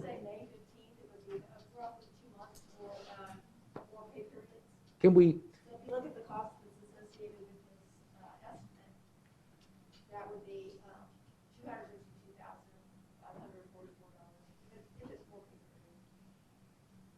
okay, so can we start, maybe this is why it's so difficult, because we got so many different stages to this. If we start by saying that the officers couldn't really stay at home, that they were essential workers and they had to be out there, and that their job is much more hazardous than normal, and can we agree that those 2 months, they should be paid hazard pay? Can we start with that and then work our way? Is that okay with you guys? I can.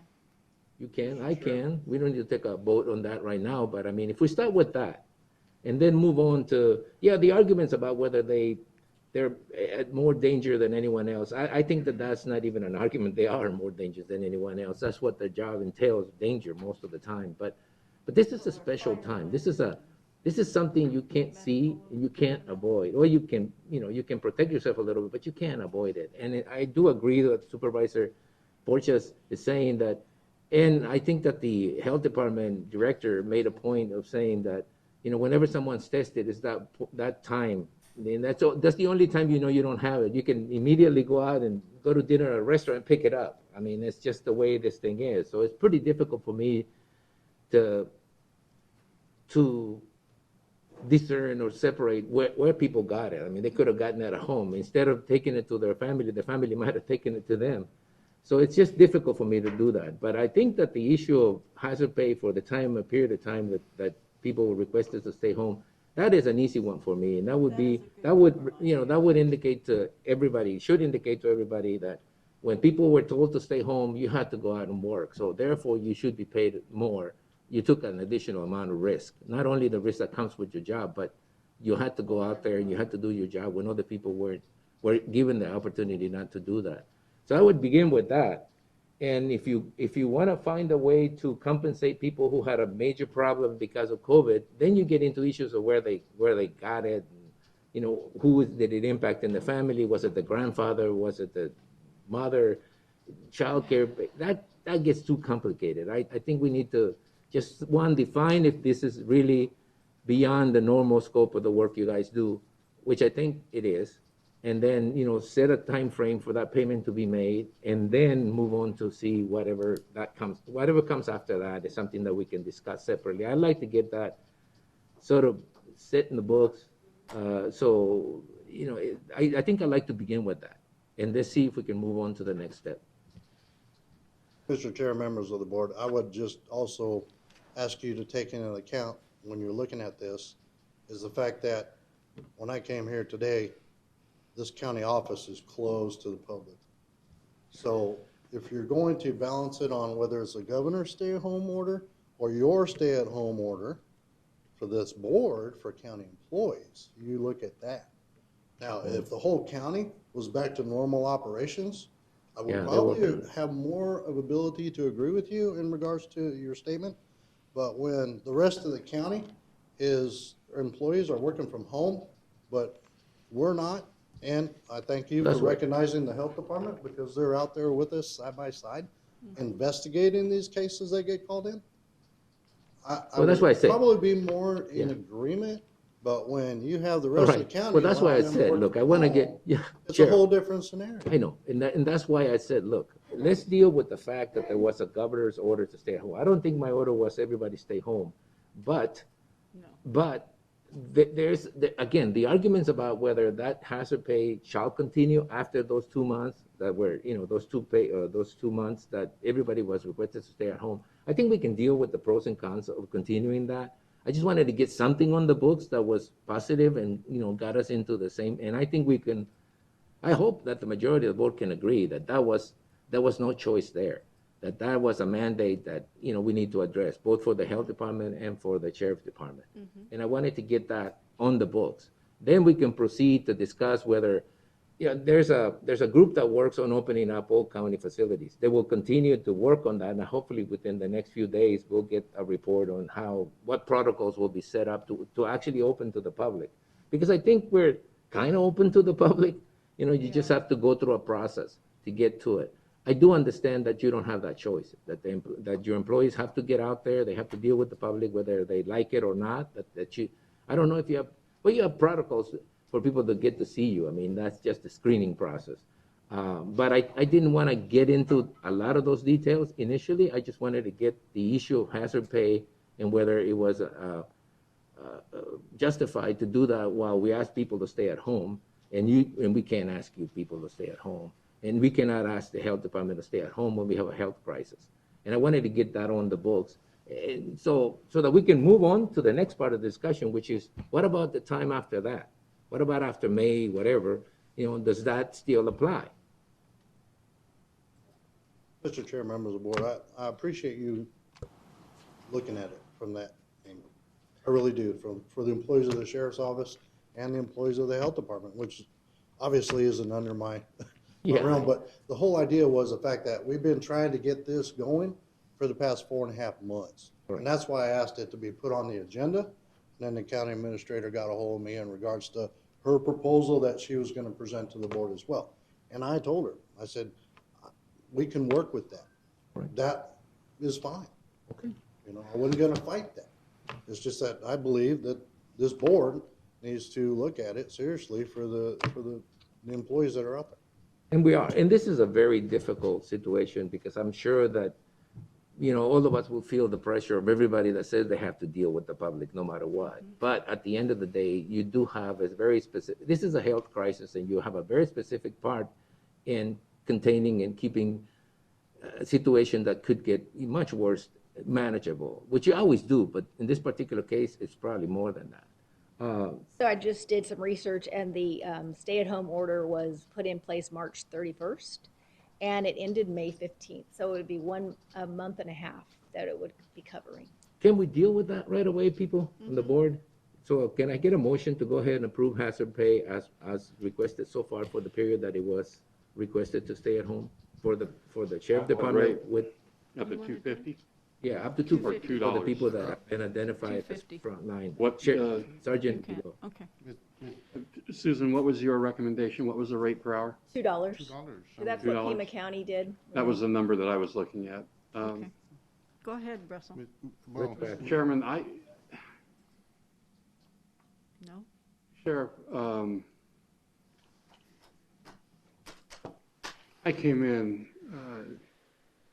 absolutely opposed for the reasons that I mentioned. But as you know, I always listen, and the fact that 25% of your workforce has had to deal with this is a striking number, and so I want to recognize that.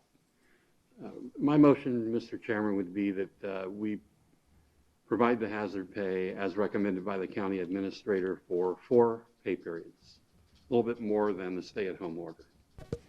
And the cost of that is, just shy of $300,000, but it's a good investment. I appreciate the willingness of the board to work through this and compromise.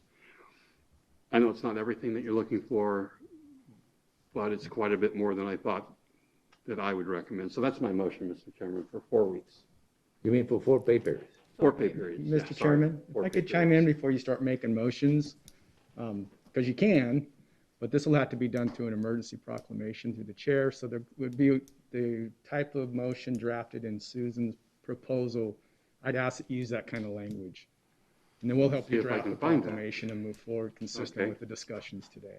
Okay, Mr. Chairman, approve and recommend that the chairman issue an emergency proclamation authorizing hazard pay for critical employees and frontline workers, specifically health district employees as designated by the health director, and adult detention officers and sheriff deputies through the rank of sergeant, as designated by the county sheriff, whose job functions during the pandemic expose them to higher risk of COVID-19. Hazard pay shall be in the amount of $2 per hour for 4 pay periods. The hazard pay would end at that time unless and until extended by further action. That's my motion. I'll second that. Okay. He did say health department. Okay. He did say health department, yeah. That was actually the first thing he said. Health Anyway. Department. Chair, members of the board, sorry. I did not hear the health department, so I wanted to sneak that in there. Right. Okay, well, that I'm gets us pretty to a sure I said motion. That I suppose means that as soon as I can, I will draft an emergency proclamation with that verbiage, allowing that to happen. It will be retroactive to those months. Okay? All right, so there's been a motion and a second to do just that, and I'm not gonna repeat that because I'm sure I'll make a mistake on it. So, any more discussion on this item? Mr. Sure. Chairman, I would ask though that we continue to look at further Yeah, I think, past the date of the stay-at-home order. okay? We can always bring that Come up. up with something Well, this that, is longer than that. Yeah, this is, I know what he's It was saying. during but 3. even after those 4 pay periods, until, up to the point where the chairman lists the county, at least the county declaration. Yeah, in other words, what he's saying is, I mean, look, this is I- a good one step, but he wants to discuss after that what could happen. And I said, okay, fine, but let's get this one on the books, because I really don't want to mess But it up. I can't see the county staying in a emergency declaration I think- indefinitely. Well, I think So- it may be, For a while. well, but the fact is that Yeah. we are looking at opening up all county offices soon, taking away that Not exactly, argument no, about, Mr. Chairman, no. well, when I say soon, I don't, you know, what is it? I mean, let's not talk about that right now. Yeah, let's just stick to the Because I motion. think that what's going to happen is we're gonna get caught up in what sort of arguments are Let's out of stick to the play to motion. continue that hazard pay beyond the 4 pay periods. And I don't even wanna talk, you know, that would be a subject for another discussion that I think should involve everybody in the county if we're gonna go that way. You know, everybody that has, because I'm sure there are people out there that are going to be required to deal with the public that are going to complain, why them and not us? And That's I the didn't problem. want to get into that right now because I think it takes away from the fact we're discussing the health department and the sheriff's department. I didn't And want to during mix the those time two when up. everybody was closed down. That's right. Well, Mr. Chairman, just, you have a motion on the floor without a second, and then you're doing discussion. second. Oh, he's- Okay, he there- seconded. that's all I He wanted. seconded. Thanks. I'm the second. What are you doing here? We're in the discussion part of the motion. You're trying Supervisor to keep Portia. track of Sure. us, huh? Yeah. You know, we're leaving out, because detention, the detention officers, but also how about the juvenile? Or the I mean, court that system. detention, that's another, you know, Court they play the shutdown. same things. How about the building right across that elections? I sit on the elections committee board. They were denied for an all-male election. So, but we got poll workers that are gonna be out there. So this is something that is just not, we need to sit down and have a conversation. Like I said, it's all employees that, from the county that have one day or another, they were exposed. And if we don't look at it, next meeting, we're gonna have all departments here. And I don't blame them. Yeah, fine. I would do it too. Fine. And that's what I just said. I said, look, the discussion about who else, you know, could qualify for hazard pay, I want to leave for another time. Because I think we're gonna get that issue brought back to us. But at this particular time, I wanna focus on what the sheriff has requested and the health department. And that is in that motion. Anything beyond that, we can bring up another item and discuss the policies to open up, discuss who's at risk, and the sheriff department can be back into that discussion because I think you will be part of that discussion. You know, what happens in the future. But right now, I want to deal with this as it's basically in the agenda. which is, the sheriff department and the health department. We can deal with the rest of the employees and whether they feel they need to be compensated for dealing with the public at another meeting. Right now, I want to limit it to this, if it's possible, because this is a very, very difficult issue that is going to keep coming back up. So, I can don't do think so, Mr. Chairman. I think this is it? that this is it. For me, it is. I mean, there are people working right now, every day, all day long, who deal with the public, hundreds of people a day. And they're not getting extra pay. I see, I didn't want to get into that. What struck me the most was that 100 out of 400 employees, that's a really high number. So it shows that there's a reason to do this. And that's something that I can get behind. I can get behind that because of that number. I don't know of any other business that has, of that size, that's had a quarter of their workforce infected. So that does speak to me. But I'm not going to entertain this for, entire workforce, or I can tell you that I won't entertain it. I've gone this far because I believe the sheriff made a good argument, and I appreciate you and the people, who are on the front lines for us. And so that's my way of expressing that gratitude and understanding that, yeah, they've had a significant risk, higher than most, in my opinion, based on the information that you gave us. All right. Any more discussion? Well, you saying that, because I don't agree for anything else, like you said, but I'll do it only for 6 weeks, because it was March 31st to May 11th, so that's only 3 pay periods. And I would like also to see, in order for me to vote yes on this, I would like to see the juvenile detention officers there too, because they're in the same situation. And I that's don't a know. different number there. Well, okay, hold on. Let's ask. I believe those are state employees. We'd have to see if it's consistent with their State HR. policies. I don't They know are what working programs under a they have, different but- pay scale and different. The court system is Still all. going through the same thing. Oh, I know, but I mean, they're in a separate pay scale. We don't pay them. Well, I think we do, but it's through the state. Well, We're responsible for paying their salaries, but the personnel rules they operate under are the The state's states rules. is what I'm trying to say. So we don't know whether that would be allowable under the state's personnel rules. We'll find that out, Mr. Porches, Supervisor Porches. So the motion right now is for 4 pay periods, backdated to 4 pay periods, and it would be $2 extra an hour for those people who have been determined to be, I wanted to go back through the different departments, but I'm not gonna go through there. Just simply based upon the recommendation of both the county administrator and the sheriff. I mean, your department suggested who they were, and that would include the health department, all right? Okay, all those in favor of the motion signify by stating aye. Aye. Anybody opposed? Nay. All right, so the motion carries. Sheriff, it was a tough hold, but, we got as far as we could today.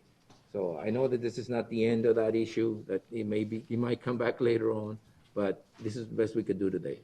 So thank you very much. Members of the board, I thank you for addressing the issue and getting those conversations going and taking the action that you're asking the county administrator to do. Thank you. Appreciate it. All right. Thanks. Okay, so discussion, the next item for discussion is something similar to this, but a little more, I'd say, well, it can be a little more controversial. I suppose it's just, just to be discussed. It's item number 5, County administration discuss on possible action regarding Arizona CARES funding and possible uses to assist businesses and individuals in unincorporated Yuma County.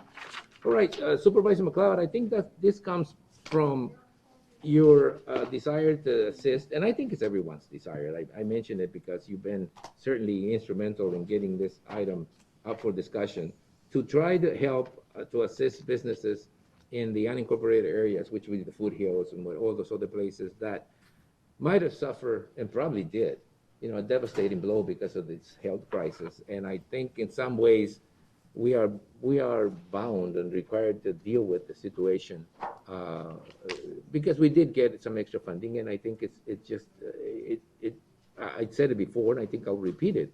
I think that the fact is that the additional money we got is, I mean, I know the sheriff department would look at it as something that would be done to assist them as health as first line providers, but I think in some ways there's more we could do. So, you know, you requested this item to be put in the agenda. Would you like to start it? Well, Discussion. yeah, I would like to see us develop some kind of a policy that we can bring forward. I don't see, I mean, there's no policy here, but I would like to see staff develop something. I mean, look, the city of Yuma put together something. I think we can improve on that, perhaps. Okay. I'd like to see that put together and brought back to the board. In addition, Mr. Chairman, I have a motion I'd like to make. Hold on. Let me ask the attorney before you make a motion. If this is also one of those situations where a proclamation under the emergency declaration will be a faster way to get it done, or is this something that can be done the normal route?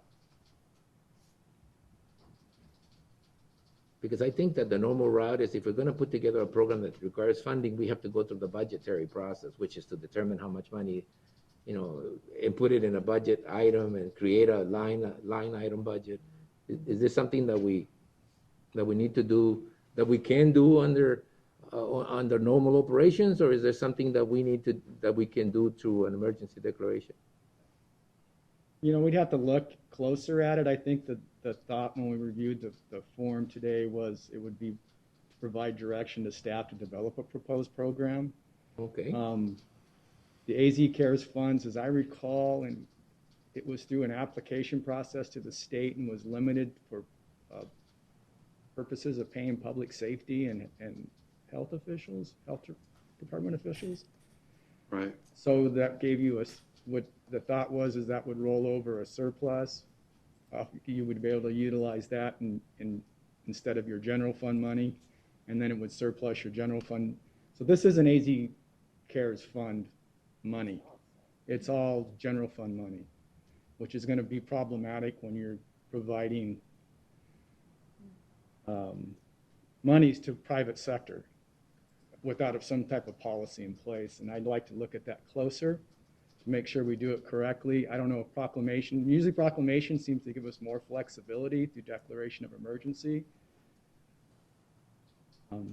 Well, we do, you know, my concern is this clause, this gift clause that normally applies when you give something out that is, you know. Well, the problem with that is the gift clause is part of the state constitution, not statute, so it's difficult to override constitutional values. Yeah. Mr. Chairman. Oh, go ahead. John, the CARES funding was also for efforts to combat COVID-19, was it not?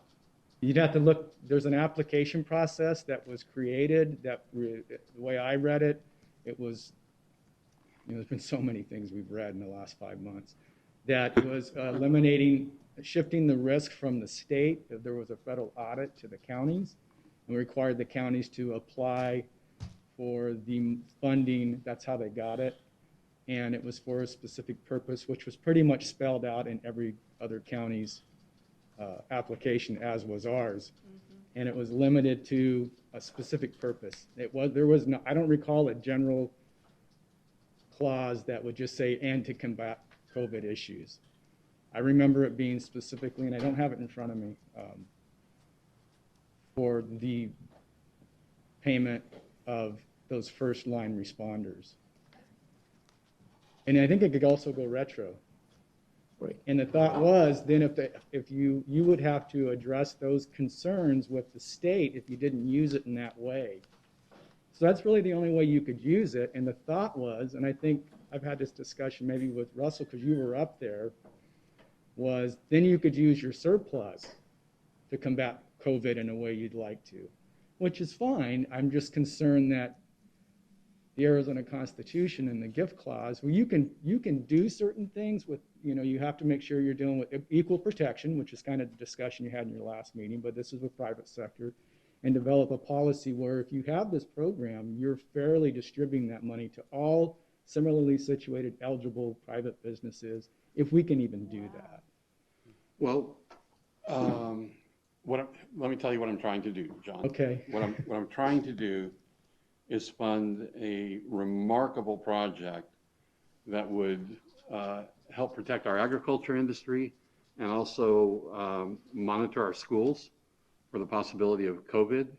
It's an emerging technology, but schools will be opening soon. And so we have to act quickly.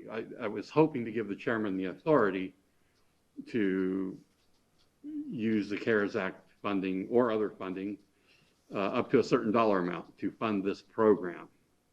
Once it becomes a little bit more fleshed out, we hope to do that this week. Yeah, if you wanted That's to, what I'm after. Well, maybe it'd be better to just direct staff to look into this and get with whoever's coming up with the idea to get down to the details and into the weeds a little bit. Because I'm really not sure what it is you're going to, when I read this, what it is you propose to do. I didn't realize you're going to provide funding directly to these businesses that can show a loss, or if you're looking at creating programs countywide that would support businesses, agriculture, and education, which is a lot easier for us to overcome the other issues. I'm just not sure what it is you want to do. So yeah, probably. Maybe today just give direction to staff to move forward on some of these ideas, and we can look into them. I mean, you have my whole civil legal team dedicated with Susan and COVID right now. We will sit down and go over it and do what we can to try to make these things work, because they are good programs if they support it. That's what I would like to see happen then. And Susan, I'll get with you to give you more specifics. Well, I think you need to propose it to the whole board. The whole board needs to support what you're proposing. But that's what I put this on, is to get board discussion and direction to staff. Yes. So you guys need to agree on what direction you'd like these funds to No, that's be. my direction. Well, that's and I agree with Susan, because this is the only time in open meeting law that we can really get these discussions out and everybody can hear. There's no right or wrong idea, and then we'll try to help you run with them. I need to remind everyone that we're in emergency, therefore I am all powerful. Right? Oh, God. You know, you open the door. Move to redo the vote. It's for too chairman. late. Too late. Anyway, why don't you tell us what you want to do? Pardon me? Or what? Well, yeah, why don't you describe the program that you're talking about? You know what? I don't want to speak ahead of the what? It has to do with rapid testing. It has to do with rapid testing? Not exactly. It has to do with wastewater testing, basically, and the ability to test individual porta potties. You can identify small groups. Well, no wonder. And then the schools, you're able to test the wastewater from the schools to determine I remember that. the level of COVID. It's a fascinating program. But it's very crappy, but yeah. Can you just kind of put it under like special projects related to COVID or something like that? Well, I guess they'll have to bring it back. The problem is, what I'm trying to get through is that speed is of the essence to get this thing up and running. If they knew they had the funding, they could order the equipment, get the lab set up. You know, it's a couple $100,000 in total to get the lab set up and to start testing. But there needs to be funding. I was hoping to get funding from the county, maybe the city, and the state to try and put this whole thing together. And it's a fascinating concept. Well, we can actually vote to give direction to county staff to prepare an item for the next agenda that may be quick. I mean, it'll be a matter of 2 weeks. Oh, we meet on Thursday, right? We meet on after the election, yeah. You can put it in that meeting. Put it on that agenda. Stop with that crap. But we meet the Monday after that too. I said we meet the Monday after that too. Yeah, that's right. So it is pretty quick. I mean. No, we don't meet for 2 more weeks. Yeah. Well, you know, crap. No, we don't meet again until the 17th. I don't know what it is. Yeah. We meet the 13th. On the 7th, right? Okay, so No. you all need to say, well, to vote on whether if that is the direction to. Yeah, well, I don't know what direction to take, because it's pretty crappy from where I see it here. You know, I don't understand the program yet, so what are we talking about? Testing fecal matter to find out if people have, if certain area has people that have COVID? Yep. And then after you identify from that crappy situation, how would you identify the people that haven't? Well, when you're using a work crew of 30, then you have 30 persons to test, so that's Oh, pretty I see. easy. So we're As talking- far as the schools go, the idea would be, what's the level of COVID-19 activity? You wouldn't necessarily know which student, but you would, and it's a whole week. They can test it and detect it an entire week before symptoms show up.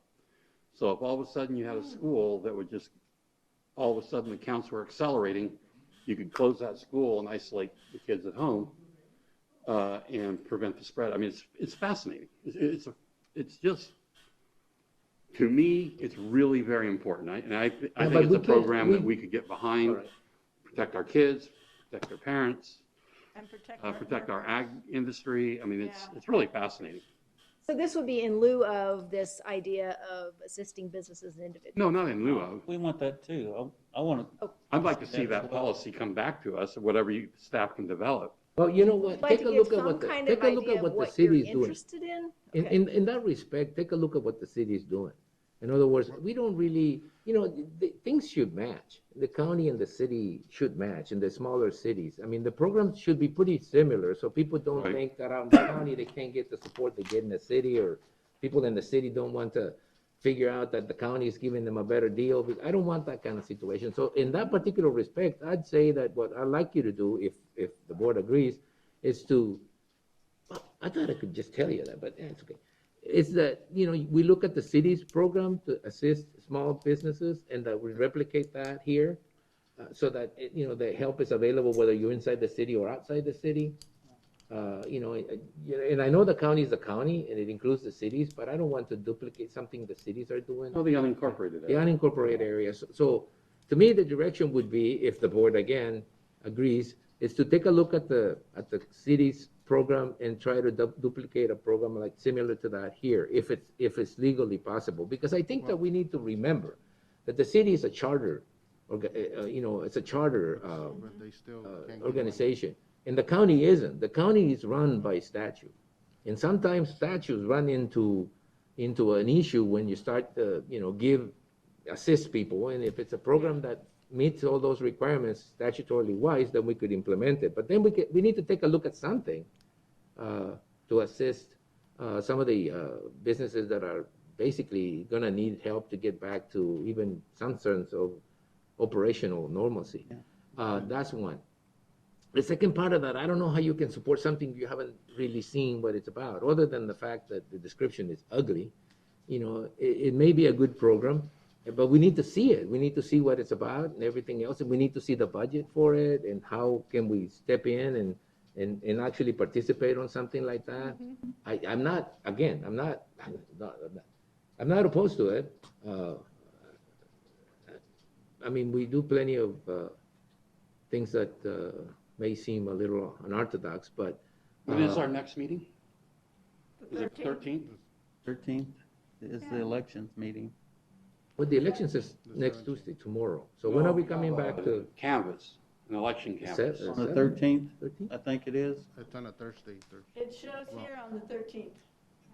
Oh, That's yeah. the earliest we could look into this. Okay, because, time is important, but I understand.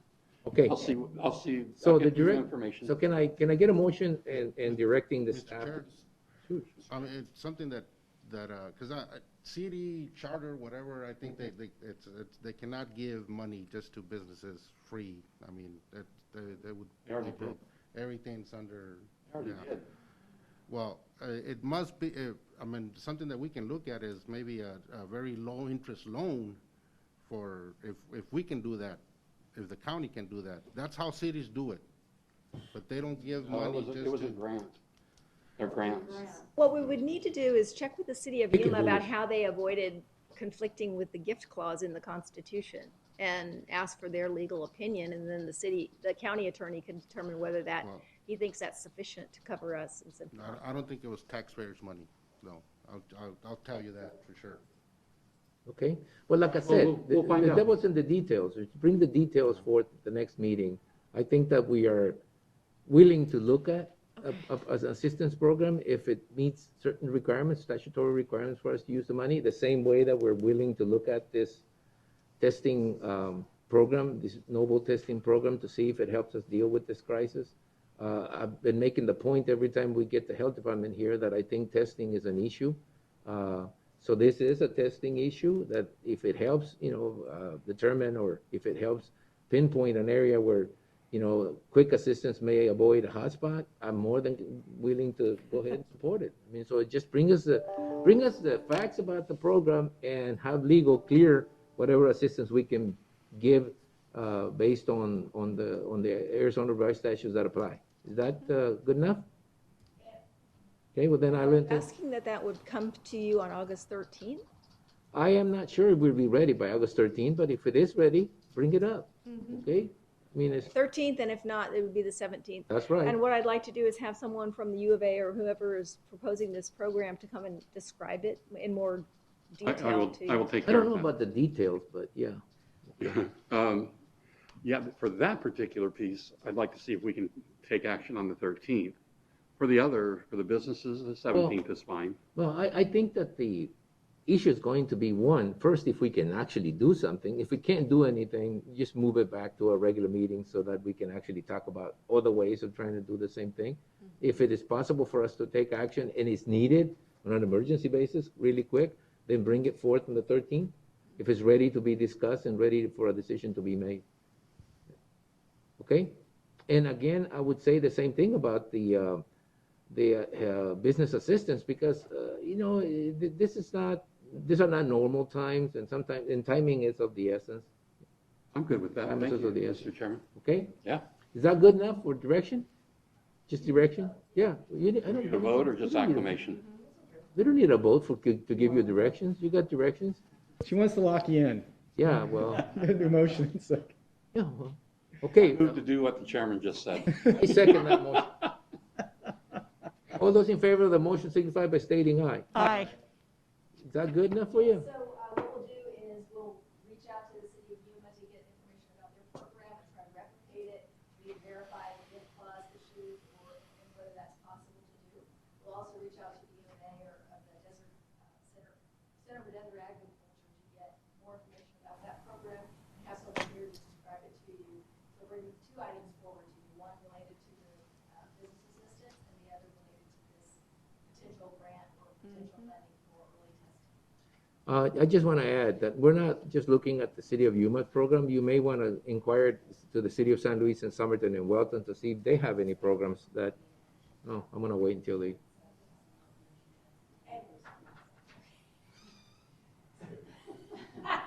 So, if I could state the motion again, for our ability. The motion is what I. State the motion for the Supervisor McLeod, and then you could motion and second, and then vote. We weren't clear whether there was actually a second. That's because you So wanted that- us to make a motion just simply to tell you what to do. There's no decision. So the motion is to provide direction to the staff to replicate the city of No, Yuma's. not replicate. To give us the details of the City of Yuma's, but business assistance program. But it's not just the City of Yuma. That's what the point that I made. It's also the City of San Luis and the City of Somerton, the City of Weldon. They have nothing? If they have nothing, then just the City of Yuma. Okay? So we will bring back a program that replicates city programs for business assistance. If possible. Yes. Legally And possible. Let her talk. I know, I don't want to. She forced us into a motion that I didn't need to make. Now I want to make it hard on her. Go ahead, continue. Oh, my goodness. And bring back information related to the Center for Desert Agriculture wastewater testing program and an action item to move forward with funding that program if legally possible and the board deems appropriate. All right. You see, that's a motion I made right there. And, I mean, I made it it. was made that motion. And you seconded it, Tony. Yeah, that's right. I seconded it. Tony did second it. Yeah. And the vote was unanimous. And the vote So was there you go, direction by vote. Okay. All right. Up so next time, Desiree. all those in favor of the motion, we voted in favor of it. I know, we voted in favor. We're going to move on to the planning and zoning agenda, which should be simpler, but I don't know. Never know. Never know these meetings.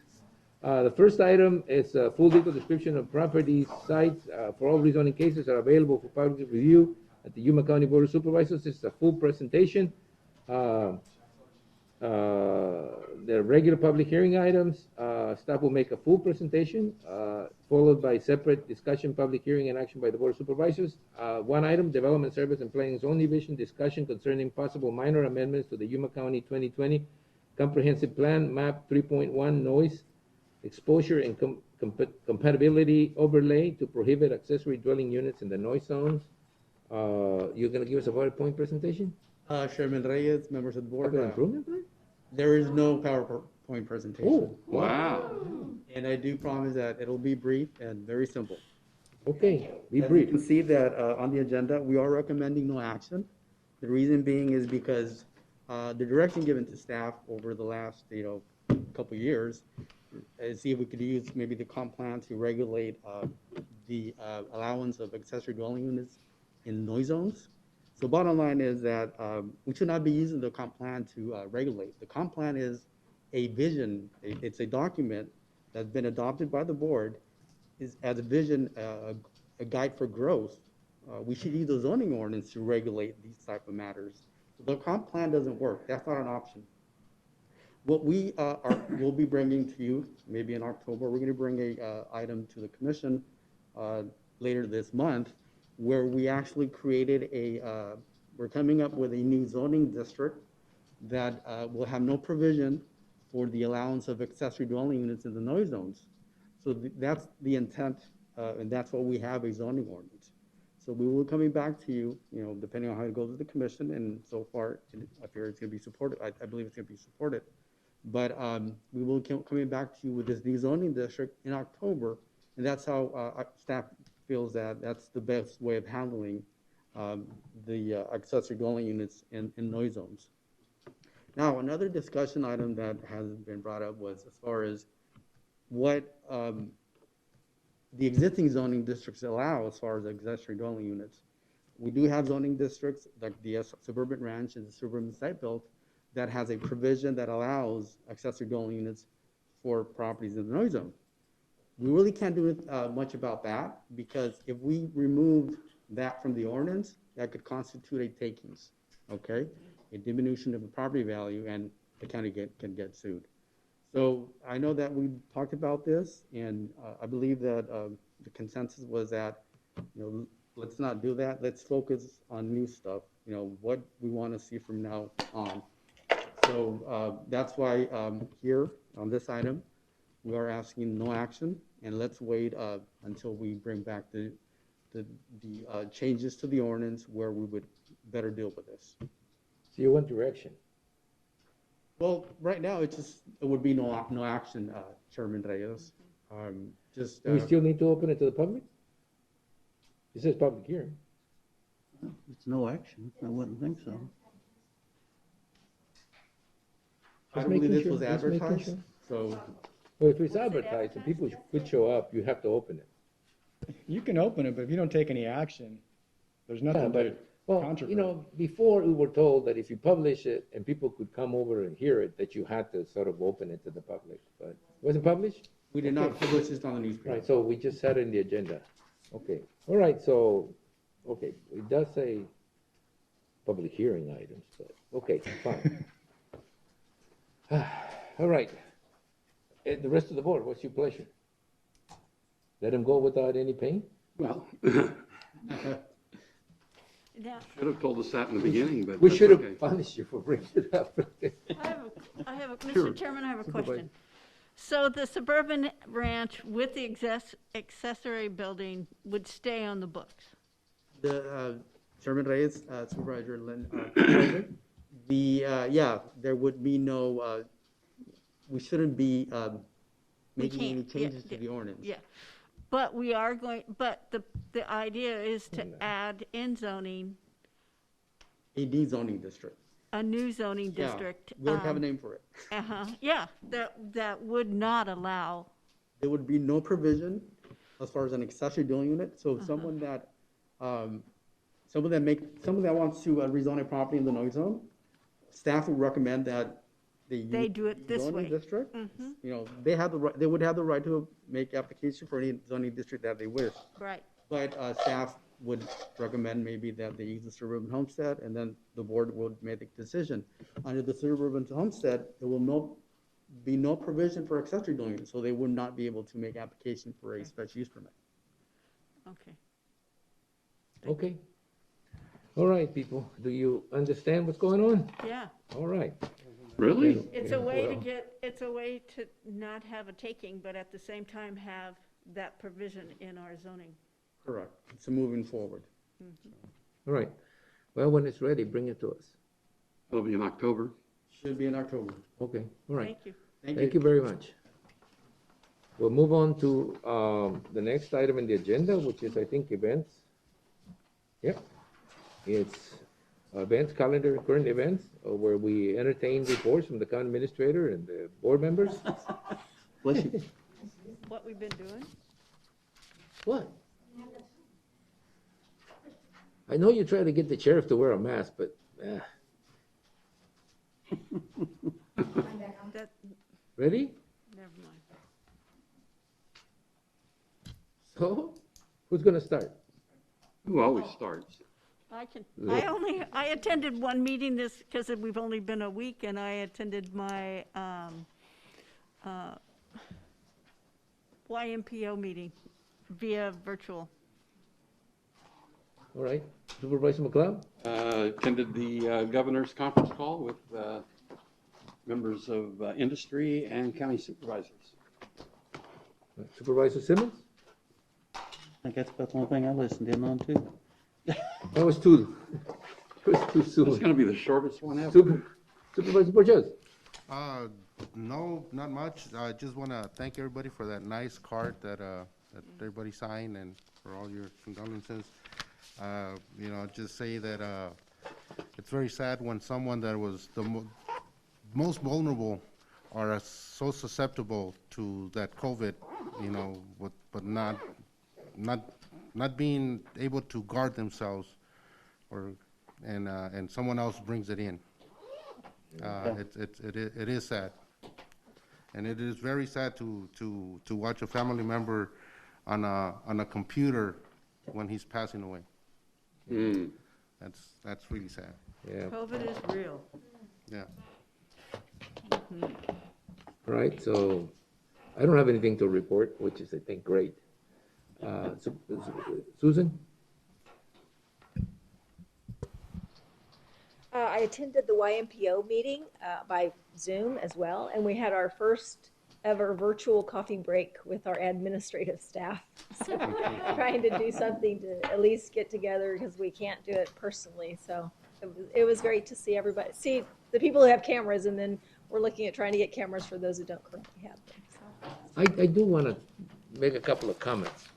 One of them has to do with working at home and the ability to have employees work from home in situations like what we had. I think that overall, this has got to be a learning experience, but it also has to be somehow more than that in a way that we prepare, because I think that, you know, there's always going to be before COVID and after COVID for me. I mean, obviously, that means to me that we as a county need to be prepared for a shutdown at any time. And that means that there's going to be some people, not the sheriff's department or the health department, that are going to be required to work from home, and we need to be ready for that, whether it's through IT systems, or, you know, I mean, even the fact that we can not really hold a Zoom meeting in this location means something to me.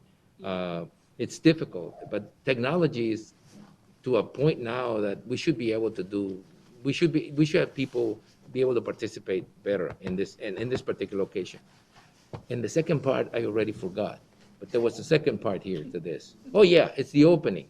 It's the protocol for actually opening to the public. Sometime in the near future, I hope, the county is going to be ready to start letting people come in. They already you know, put that out. I know, what I'm saying is, you know, when I first read your comments, for some reason, I thought that the temperature checks were going to be like the main thing, but no, as I read through the whole process, it is just like anything in government, right? It's processed by committee, so it's really is really thorough. That's good, that's good. I think I think it covers most everything, and that, and I want to commend whomever's in that committee for coming up with policies that protect not only the employees, but the public. So I wanted to say that. Good job. All right, having no more items to discuss, I'll, clear this meeting over. Thank you. Don't forget to leave your